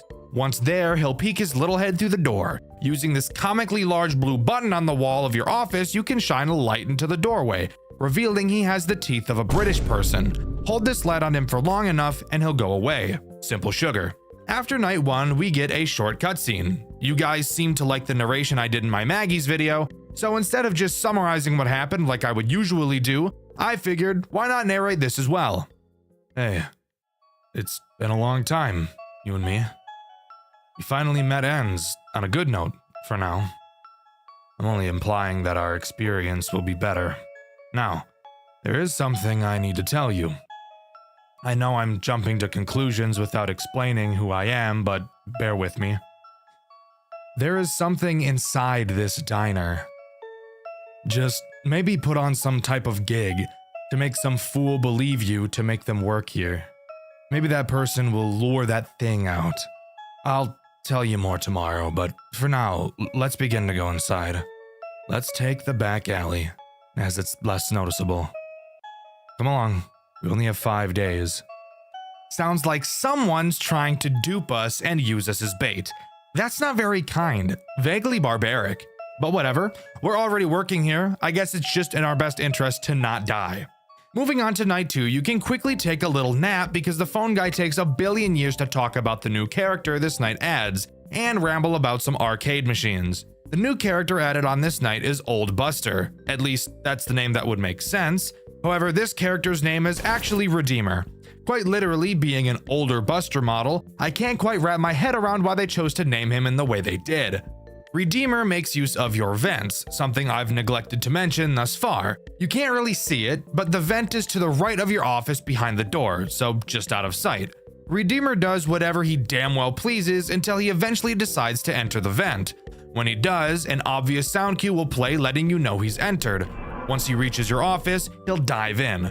When he's in your office, it's very important that you don't look at him. However, since the office we're in is so small, it may prove very difficult to just look away from him. So you'll have to be looking at your cameras while he's in your office instead. I guess Redeemer has the mindset of, if I can't see him, he can't see me. Stupid ass robot. This, however, may bring up a possible conflict. If your camera stability is too low by the time Redeemer gets to your office, it's safe to say that you wouldn't have a very good time. But luckily for us, at this point in the game, checking the cameras is entirely useless. So as of right now, this shouldn't be a problem. Hey, so I was looking around in these garbage bins and found a key. It's great, I know, the low effort put into protecting this place. Anyways, remember that idea I had, well, a few minutes ago? I got this one guy on my phone now. His name is Hayden Simmons. Pretty dumb fellow. I bet he doesn't even know of this place. Probably a high school dropout or a kid desperate for some easy cash. Well, now let's venture inside this establishment and set up an office for our buddy. So we know the name of our character, Hayden Simmons. Too bad his name is one of the rhyming Aiden names, probably the worst group of names anybody could have. That's besides the point though. It seems like the building we're working in isn't even supposed to have an office. It's clear something sinister is going on here, but we don't quite know what yet. Moving on to night 3, I'm going to spare you the details and have us skip the phone call because he explains what the newest character does in an amount of time that could be an entire video by itself. Night 3 introduces Ned. Ned is ugly, like ugly as sin. He's got a face not even a mother could love. Booger-ah, boy. He will try to make his way to your office via the long hallway in the building. Unlike Buster, he isn't a complete dumbass, so the light trick won't really work on him. What will work on him, however, is the replace machinery button that I've blatantly and purposefully ignored up until this point, because explaining it earlier really wouldn't have made a whole lot of sense, now would it? Ned has multiple stages in the hallway. Every time you use the replace machinery button, he will go back a stage. I'm sure you can figure out how this works. Push him back, wait for the button to recharge, push him back again, keep him away from your office, which would in turn keep him away from your genitals. Whoopity-doo. However, this does bring up the issue of us needing to use our cameras now. So in combination with Redeemer, Ned could end up being a big problem down the road. Alright, sorry for keeping you waiting, but I had to run back to my car to get a battery for my phone. It's pretty low percentage right now, but it'll last now. Hayden says he'll be able to work next week, which is great. We'll pay him around $150 for his work, I guess. Maybe it's considered a scam to him, but I don't care. He just said he's not a fan of night jobs, but will do it anyways, and he'll play on his phone. Like that's gonna go down well. Anyways, let's head inside. The Wi-Fi better not be bad inside, I swear. Not much to note from this cutscene. We know we're getting criminally underpaid, and we know that playing on our phone really isn't going to be an option, which just makes me smile from ear to ear personally. Night 4 introduces 2 new characters. However, one of them serves to be more of an annoyance than an actual threat, so we'll talk about him first. Greg is a little asshole. Really, this game's Balloon Boy. Not because he has the same mechanic, except I lied because he kinda does. His main goal is to disable your light and leave you vulnerable to Buster. He'll slowly crawl across your office. You will have to click him multiple times to make him go away. If you don't, he'll park his fat ass on the button and prevent you from using your light. You might be asking yourself, Dxtr, clicking on him? How does the game justify that making sense? Perfect question. From the way the phone guy describes it, it's just poking him. So I guess this motherfucker's just the Pillsbury Doughboy. Ticklish ass robot. The other That's so fucking stupid. The other character introduced on this night is Glancy, what I feel is this game's most frustrating character. Glancy tries to get into the back storage room and just literally fuck up everything in the entire building. Rip wires, killing your lights and your camera. So obviously something you should want to avoid. The way you do so is very easy. Remember how I mentioned the cameras had 2 states, on and useless? Well, turns out I lied, as the useless mode actually isn't useless. When Glancy gets into this back room, all you have to do is turn the camera lights off and he won't be able to see shit, making him decide to travel into another room by accident. I'd imagine it's an accident since he can't see, but he could have easily just gotten pissed off and left on his own accord. Which, if he can see where the exit is, you'd probably think he could see the wires, but I guess not. We're inside. Now, let's just put some of these cameras around the building and we'll be all set. Oh, never mind. There's a panel lying down on this shelf. Wait. You hear that? Well, anyways, you'll record calls just to convince him, Andrew. Just do a casual voice or whatever. Nice, these'll work. What the? Did I just hear walking? Wait, who are you? Andrew, run. He's looking for me. I'll see you around, friend. Gulp. So we know the name of our phone guy. Andrew. Sounds like whoever is heard in these cutscenes isn't Andrew then. And apparently upon entering the building, something found them. Andrew ran, leaving whoever he was with behind, not knowing what the outcome was. Night 5's phone call actually has something interesting in it, if you could believe that. Andrew tells us that the character introduced on this night has something they want. Finally, a motive for what they're doing. Apparently this new character, Vinard, has a special chip that they really want. Andrew doesn't explain why they want this chip, but I'm sure we're gonna find out. Speaking of Vinard, what does he do? Well, he will try to hack the cameras so that you can't use them, and then wheel his way over to your office to kill you. Not sure why he has to disable the cameras to do that, but he does, I guess. Occasionally, you will see a purple error next to his camera. When you do, all you have to do is go to that camera and turn the light off so he can't see. Because like some people, he can't type without looking at the keyboard. Embarrassing. That's a talent you probably want to learn if you're on a computer all day. But that's really all he does. It really starts to show on this night how difficult this game can be, requiring you to be in the cameras very frequently. The only real chance you'll get to recharge your stability is when Buster is attacking, and I think that was on purpose for the sake of balancing, but maybe I'm being too optimistic. Unlike every other night, Night 5 doesn't have a post-night cutscene, so I can't talk about that. What I can talk about, however, is an Easter egg and a fun piece of trivia about one of the characters in this game. After completing Night 5, you will unlock Custom Night. Inside, if you set everyone to max and click the Fox plushie in your office, you'll get this jump scare. And if you're interested in something about Vinard, he's actually a character made by Mixlass, the guy that made Tyke & Sons Lumber Co. and Baby's Nightmare Circus, which I've covered on this channel before. Definitely go watch that video after you finish this one. And as a result of using Mixlass's character, Mixlass then used one of Mechless's characters in his game Tyke & Sons Lumber Co. Pretty cool if you ask me. But that is all Project Readjusted has to offer. Overall, I think the game is surprisingly mechanically complex for a first game, something pretty uncommon with fan games that take place in a series like this. But don't let the lack of lore fool you, as Project Readjusted has one of the most interesting stories I've ever seen, and it continues in Project Readjusted too. It's been so long since I've seen Matthew. He just disappeared. I must find him again. I have so many questions. I could possibly get answers from the new Buster's location. The location is currently being renovated, but they must need some kind of guard. Could be hiding there after all this time. Well, let's see where this takes me in my hunt to find him. Project Readjusted 2 opens with a mission already in mind, finding a man named Matthew. I'm unsure who Matthew could be. My only guess at this time is it's the guy that got left behind by Andrew in the first game, but that is obviously unconfirmed as of now. Our player, Andrew, enters an old Buster's location to look for answers, throwing us right into Night 1. Loading into Night 1, we get a call from the phone guy who goes over the basics of what we'll be doing. He mentions that they're currently working on newer models of all the characters.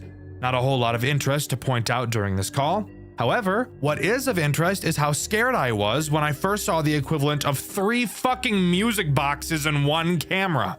But lucky us, we don't have to worry about that right now. Unlike Readjusted 1, this game doesn't have anything to stop you from staring at your cameras for as long as you'd like, which is a breath of fresh air.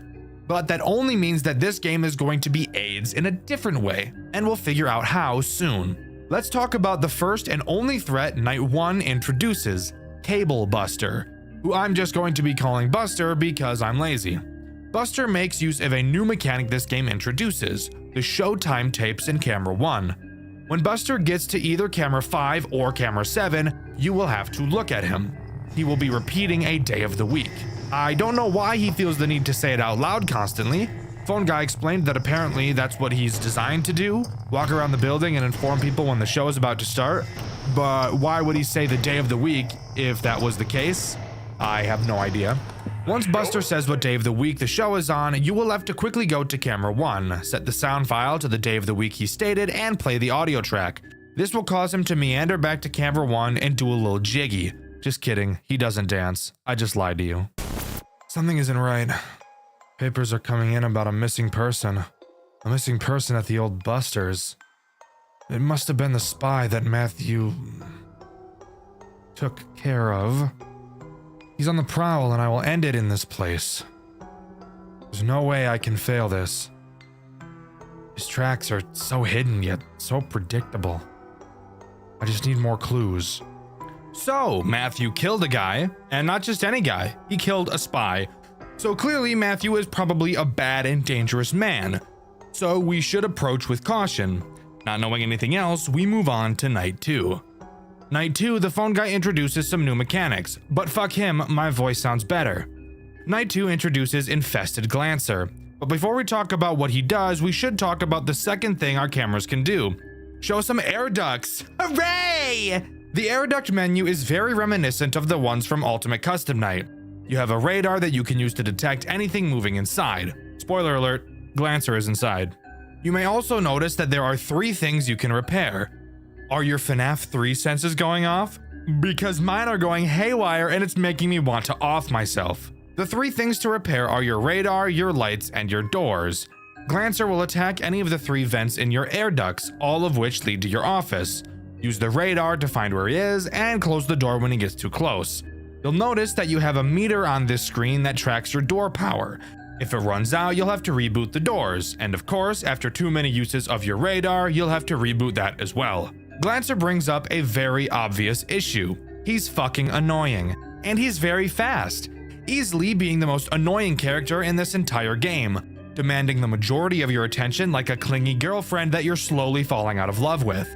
And of course, the repairs in this game are some of the most frustrating mechanics I've ever had to deal with, spending the majority of my playthrough listening to that ear-grating beeping. This is where camera stalling comes into play. By staring at Glancer, or Buster if you really wanted to, you can prevent them from moving. Glancer does not initially start in the air ducts, so I'd usually spend as long as I possibly could staring at him so he didn't slip away, because once he's in those ducts is when he becomes Satan. I can't decide on what to do. This whole situation is terrible. One wrong step and I'm in jail or potentially executed. I'm not falling into that hole of guilt with no way to release it. But damn, corpse inside that Glancer suit has definitely gotta be the spy. What else would Matthew have done to the body? Thrown it out? No way. I got my evidence. Now I just have to find Matthew himself. He can't be stopped now. So apparently there's a body inside of Glancer, the spy that Matthew killed. So yeah, that checks out. It really wouldn't be a FNAF game if people weren't getting stuffed into mascot suits, would it? Night 2 introduces two new characters, Magic Suit and Wraith Ned. Let's talk about Ned first since he's less annoying. He's this game's version of a Phantom Chica.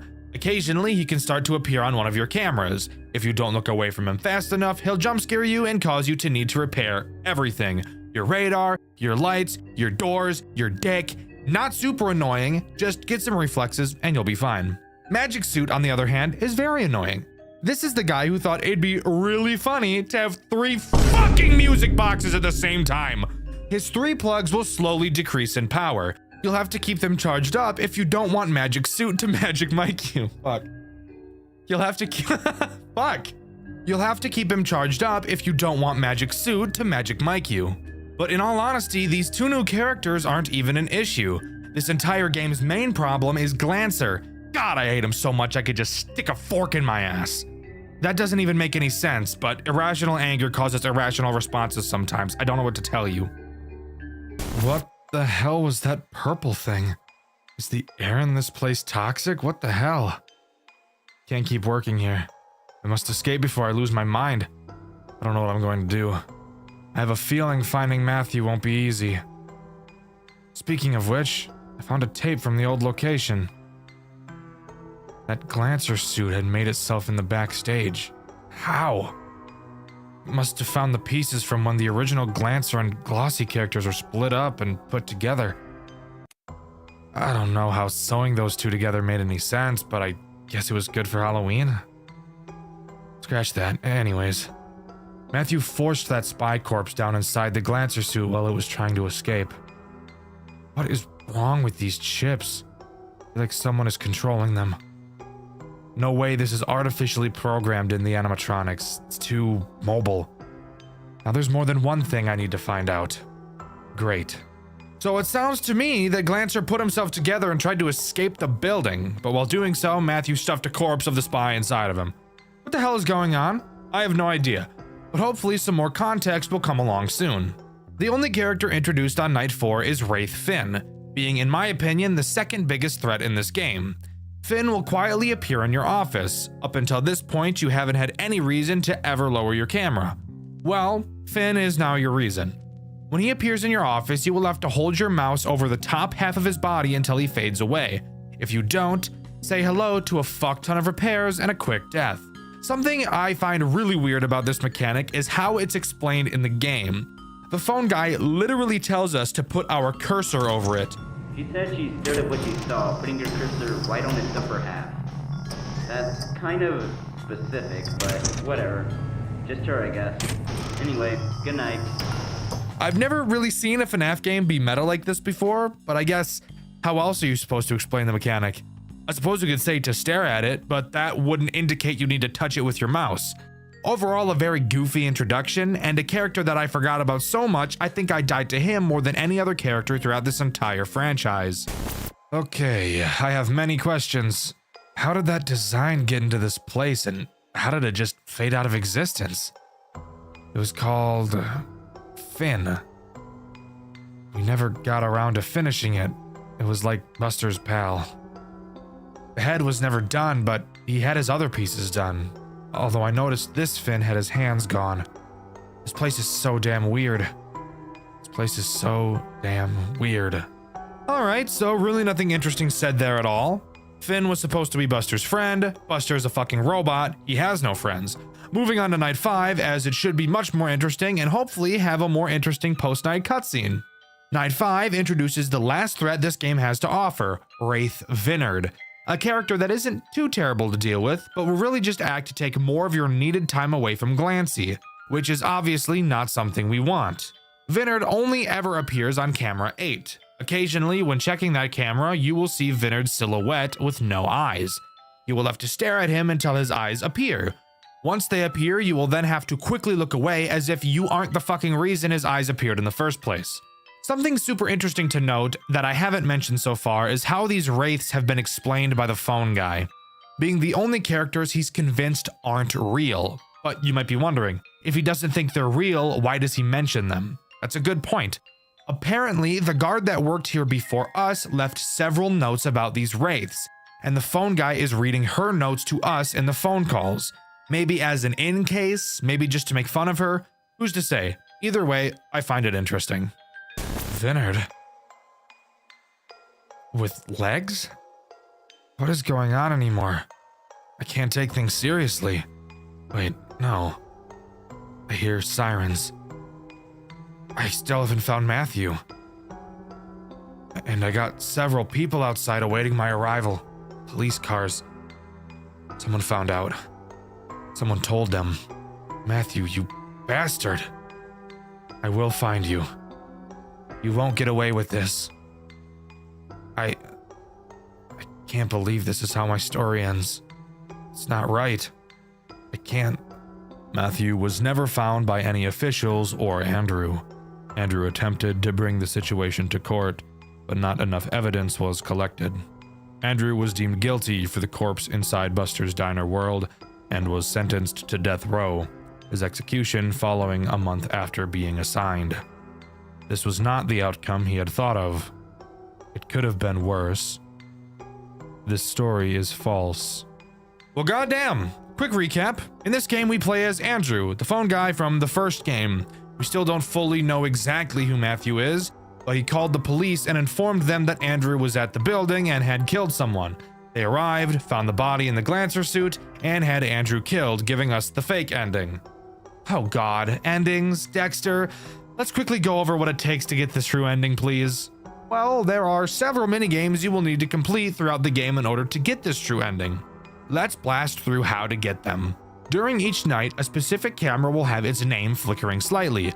Clicking on the name will shoot you into the minigame. On night 1, it's the main supply camera. On night 2, it's the West Hall.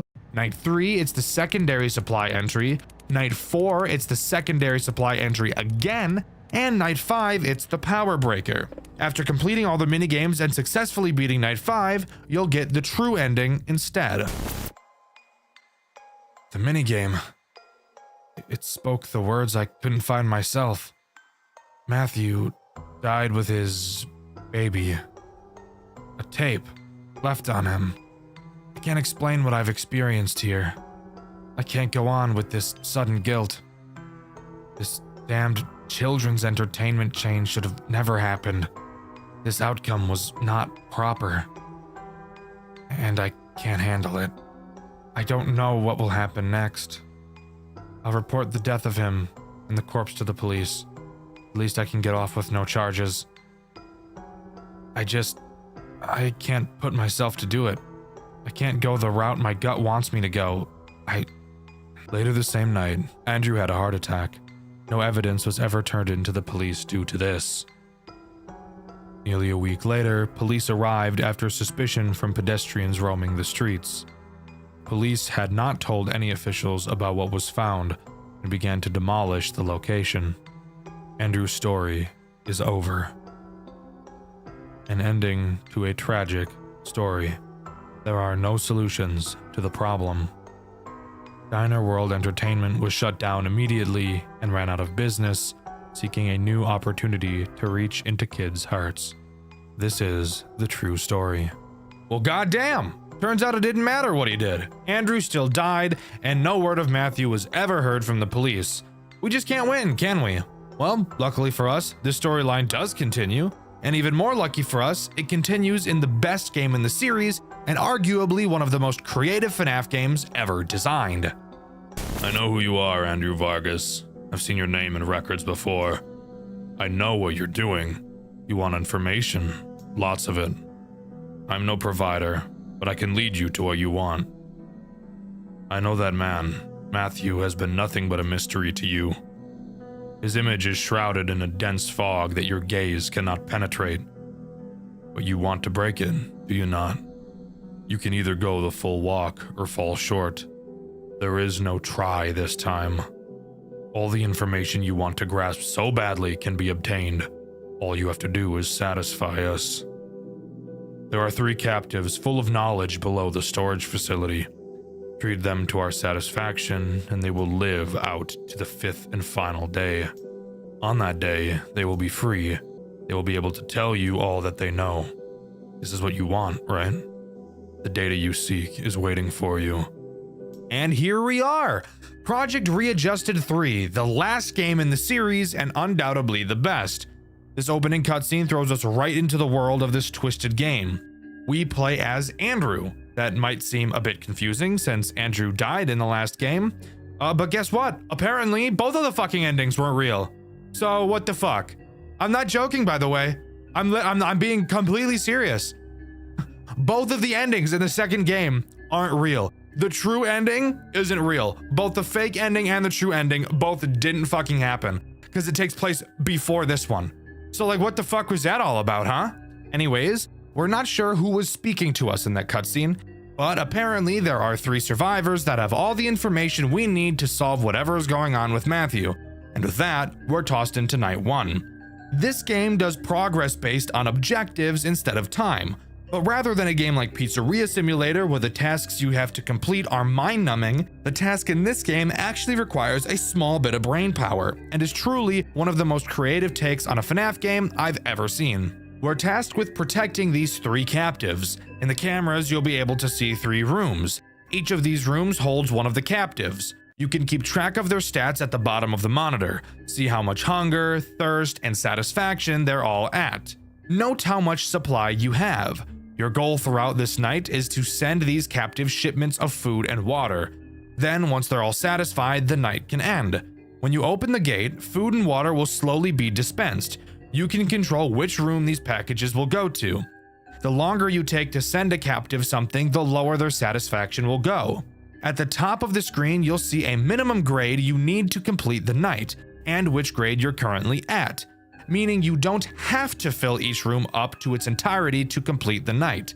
However, I'm a fucking badass and chose to get the best grade possible on each night. In order to refill your supplies, you will have to complete a task. A set of numbers will appear in a random order and you will have to click them in that order.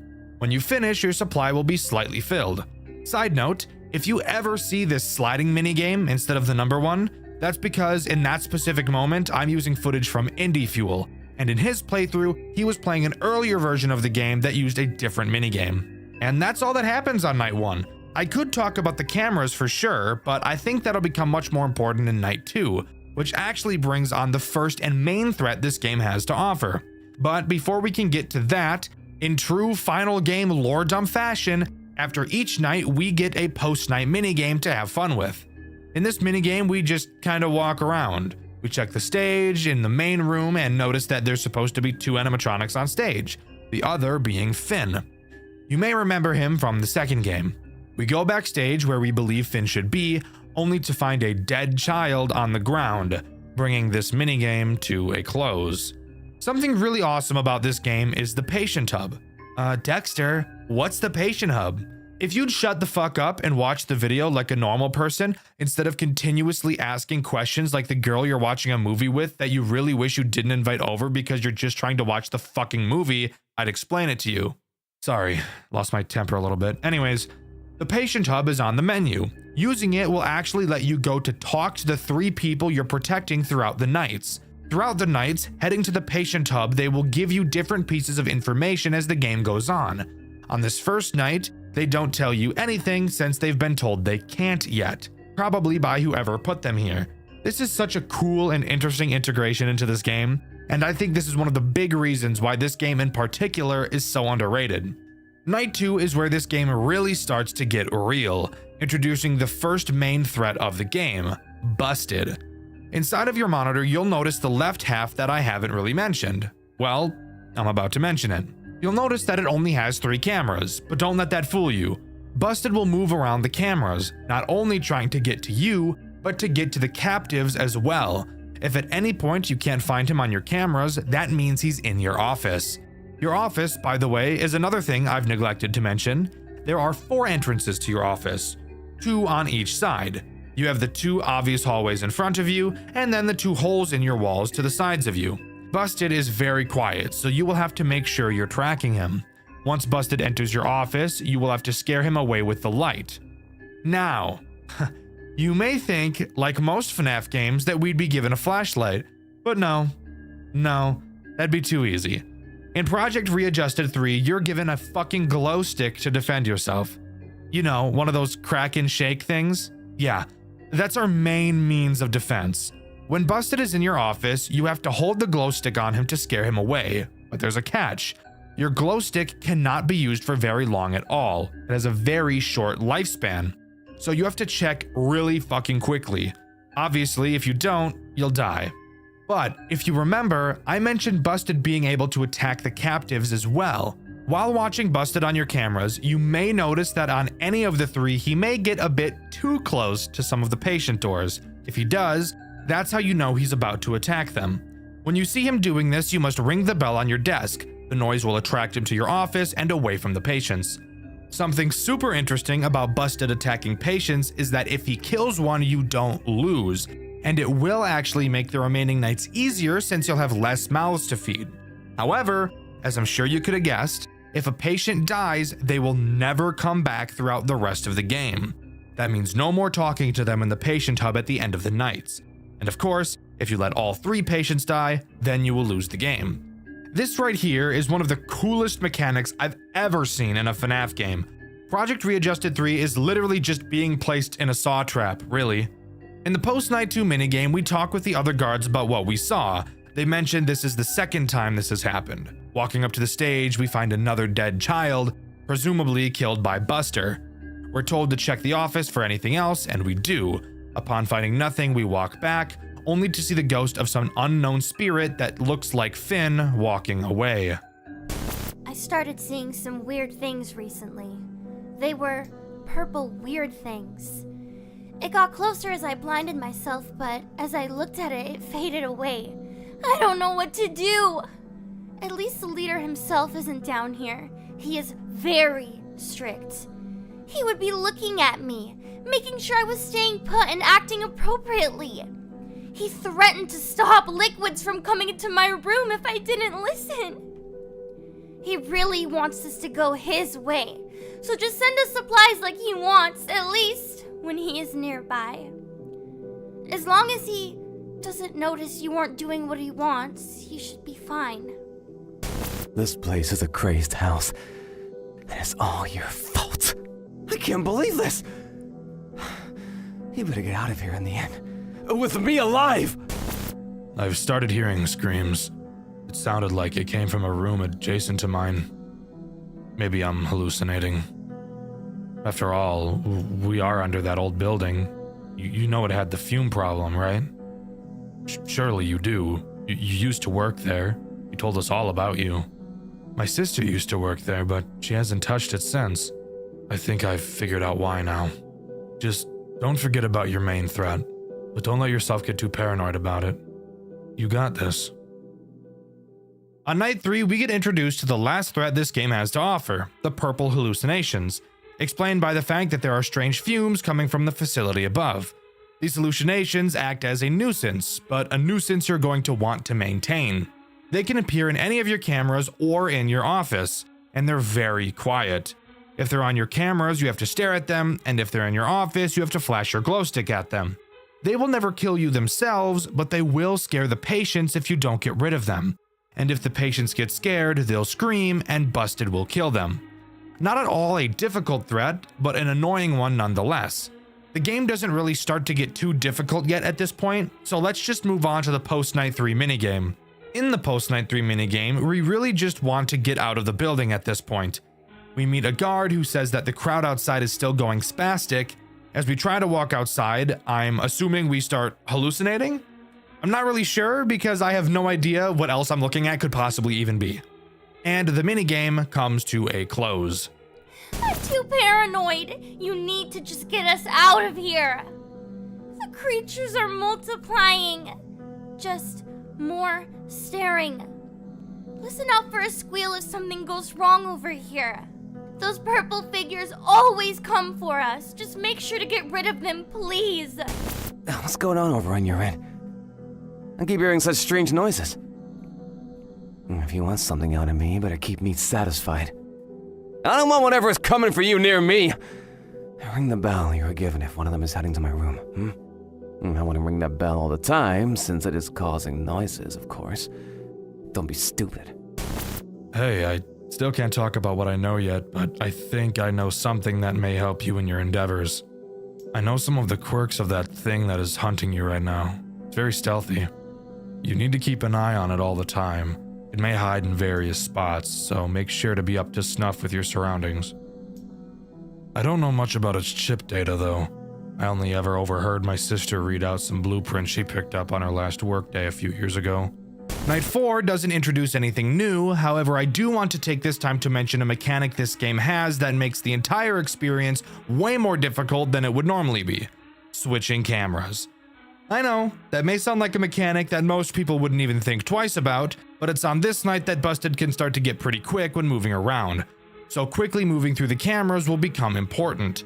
However, even though there's only 3 cameras, switching through them quickly can prove to be quite nerve-wracking. You cannot click any camera at any time. You can only move to cameras adjacent to the camera you're currently on, which means if you're on camera 1 and want to get to camera 3, you will first have to click on camera 2. Typically, this wouldn't be an issue, but you have to wait for a static animation to play each time you switch a camera before you can switch it again. Sure, the animation itself isn't very long, but when you have to switch as much as you do, that time will quickly add up. Overall, this is more of a nitpick than anything, but it is something I noticed during my playthrough, which you can see on my second channel, Dxtr Black. The post-night 4 minigame is a little bit weird. We play as the ghost we saw at the end of the post-night 2 minigame. We walk around the building, talking to children and guards, hearing messages like, "I blame you," and "How can we punish you?" Eventually, we find the body of another child. We say that we can restore it, and upon coming into contact, we get the message, "You must kill them for me." Just one more to go. Once you left last night, I heard a strange tumbling noise outside. It was metallic and heavy. I don't know what it was, but it may be coming for you this time. Nothing rings a bell, but every time I heard some alarm, it would scamper. I don't think whatever it was likes noise. You have something to play noise? Yes. Please use that to keep yourself safe, but only if it sounds like it's coming close. Using noise at the wrong time may cost you. You better get me out of here ASAP! I'm done playing these games. If it weren't for that guy holding a pistol to my hand for telling you my information early, I would have been long gone. Get it together! I'm tired of talking to you. Get on with it! I heard some ruckus outside, friend. I recognized the weird noise pattern from the debugging process from upstairs. Someone was altering the mascot's code. I know this just because of my sister's curiosity. She brought back some pink robot from her workplace to show me how messed up her work environment was. That thing was tossed in the end. It couldn't move regardless, but the same debugging process intro pattern she used was similar to the one I heard upstairs last night. I can only assume that the two systems are related, most likely by the same manufacturer. All I know is that those old models never liked being looked at after some wear and tear. We flashed a light on the pink thing and it sparked a little. It was a very strange find indeed. Well, I hope you can use this information to your advantage tonight. Let's hope we can see the sun once more. Night 5 introduces one final threat. I know, guys, I've been lying constantly throughout this video, but I prefer to call it keeping you on your toes. The final threat introduced is Subject Model 3A, being another annoying character. He will wander around your cameras and you just have to make sure you're not looking at him. If you look at him for too long, I'm assuming you can guess what happens to you. Major bun pounding, salad tossing, you get it. Don't look at him. Overall, he really doesn't add anything new to the mix, really just making it more annoying to keep track of Busted. But if you can complete it, we'll move on to the final minigame. In this final minigame, we play as a child, walking around the restaurant following what appears to be the ghost of a child. We follow them into the back room where the first kid was killed and speak to one of the animatronics.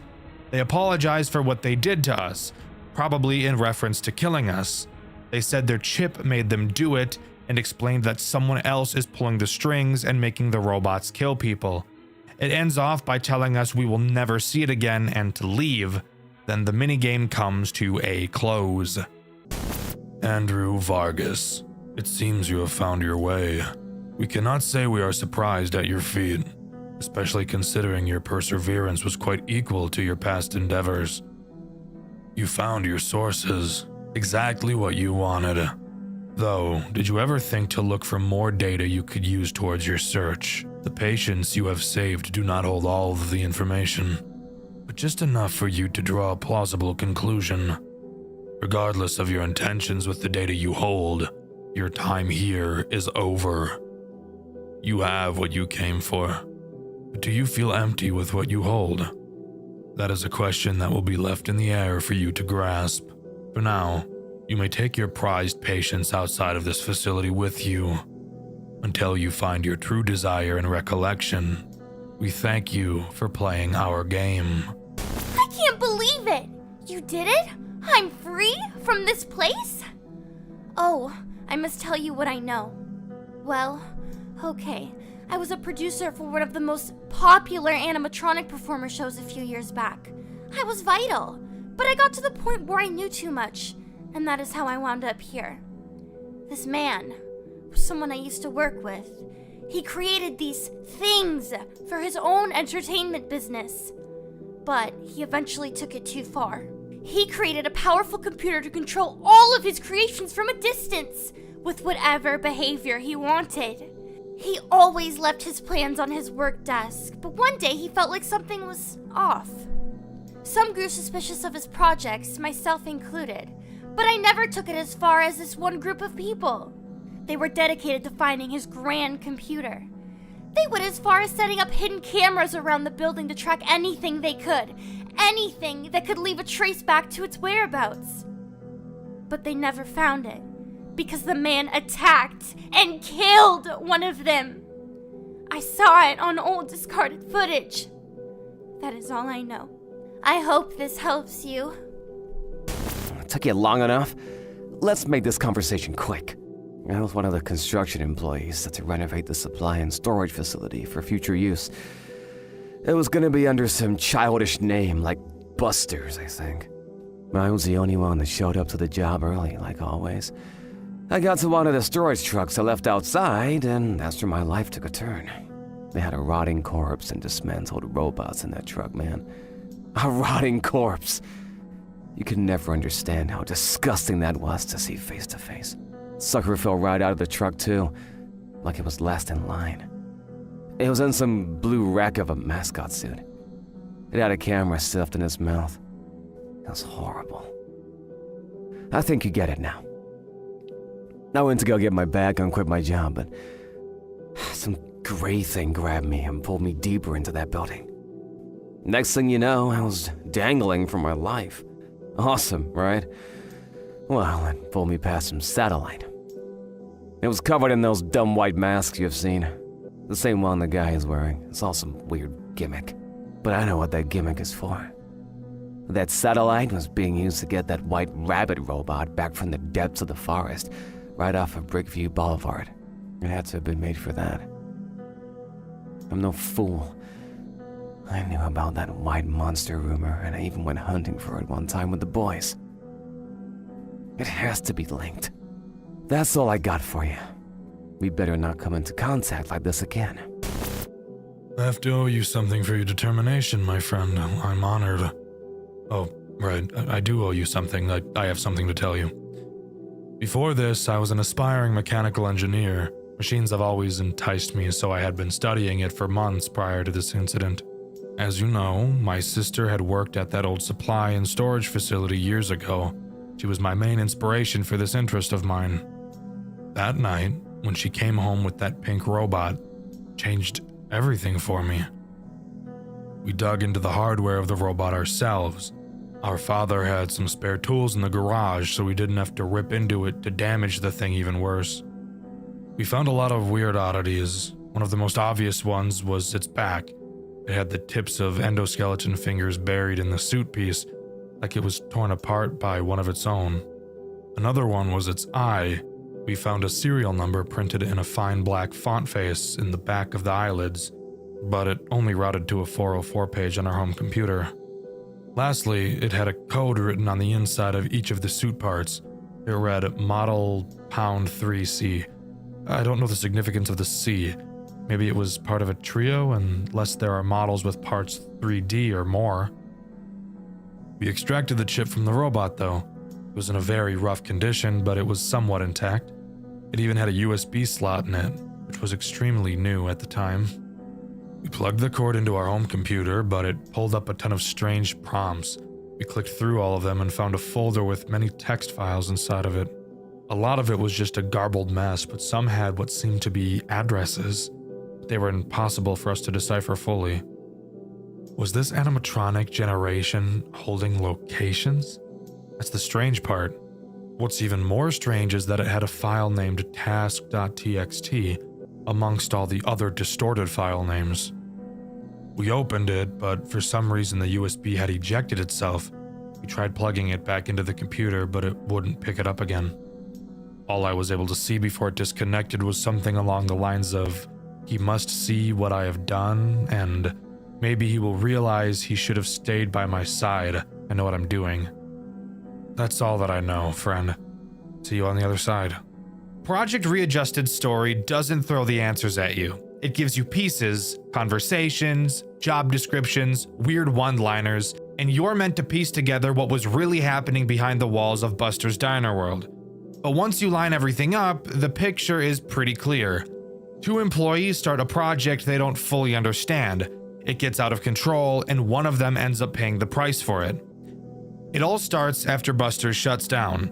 The public thinks the place is done, the animatronics are boxed up, and everyone has moved on. But Diner World Entertainment hasn't. They're still in the building, still tinkering, and still trying to push something forward. Something they only ever call the project. And at the center of it are two people, Andrew Vargas and his co-worker, Matthew. The two are exploring the closed building long after hours, checking the animatronics, looking through old hardware, and trying to locate something hidden deep inside the cast. Something the company wants extremely badly. A special chip connected to a hostile presence in the animatronics. They can't pull it out safely, they can't study it while it's roaming, and they can't risk handling it directly. So their entire plan is built around one thing: lure the entity into range, pull the chip, replace it, and get out. But they can't do it themselves. They need someone to sit in the office every night, act like a regular night guard, and unintentionally draw the animatronics towards them so Andrew and Matthew can track the patterns. That's where Hayden comes in. On paper, Hayden is just watching the cameras for 6 short nights. In reality, he's bait. Everything he sees, Buster, Glancer, Redeemer, all of it is part of a larger plan to drag this thing out. And for the most part, the plan works. The animatronics are active, the patterns are recorded, the project moves into its second stage. But then something happens that completely derails Matthew. someone else breaks into the building. A man who isn't supposed to be there. Someone snooping around who gets far too close to whatever Andrew and Matthew are doing. The fandom calls him the spy, and Matthew panics. Instead of letting their secret get out, he kills the intruder. Not an accident, a choice. And it's the moment everything changes. Andrew is horrified, Matthew goes quiet, and from that point on, the two of them aren't on the same page anymore. Not long after that, Matthew disappears. No goodbye, no confession, no explanation. He's just gone. And Andrew is left with two things: a project he no longer trusts, and a friend who might have destroyed himself trying to finish it.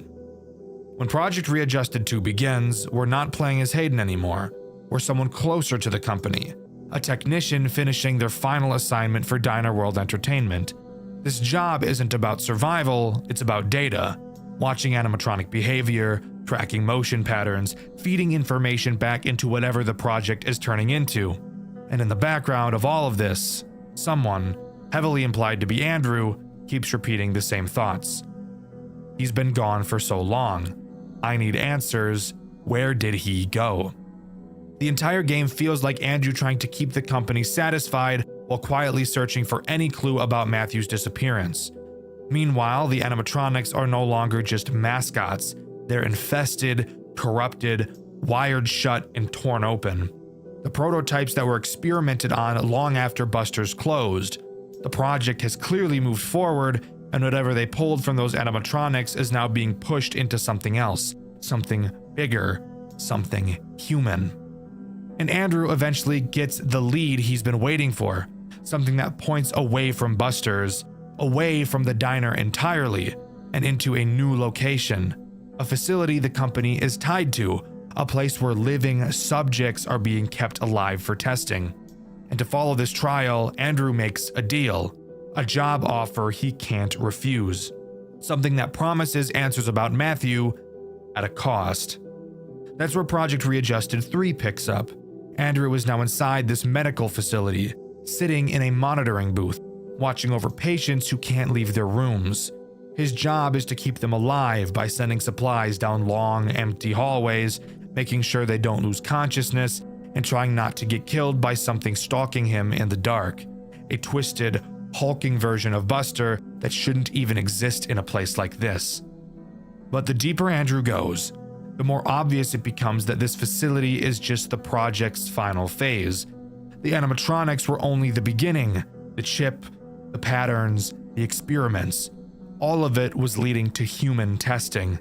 And somewhere inside this building, one of the patients isn't just another victim. He's the thing Andrew has been searching for since the moment Matthew vanished. Matthew didn't run. He didn't escape. He didn't move on. He was taken, absorbed into the same project he helped build. In Project Readjusted 3, Matthew is the subjected member, a living test subject altered by the very experiments he and Andrew once tried to control. And that's the real truth behind Project Readjusted. A company digs up something dangerous hidden inside their animatronics. Two employees tried to pull off a secret extraction. Someone dies, one of them vanishes, and years later, the entire operation has grown into a human experimentation program, with Matthew trapped at the center of it, and Andrew desperately trying to undo the damage. This game never spells everything out, and the dev has even said the full story was never completely written down, but from what everything we do see, the trilogy comes down to a single idea. They started the project together, Andrew survived it, Matthew didn't. But as far as I could gather, and as far as I'm aware, that's all Project Readjusted has to offer. There was supposed to be a final installment, Project Readjusted 4 Jet Black, but it was cancelled due to scheduling conflicts and the pair incident of Game Jolt, which I'm not going to dive into today. Maybe another time. Overall, I think each game in this series progressively got better and better. I think the story I was able to piece together is really interesting and very good, but I really wish it was more concrete so I didn't have to speculate as much as I did. Project Readjusted 3 is a phenomenal FNAF game and one of the most creative I've ever seen, and I highly recommend you give this series a try.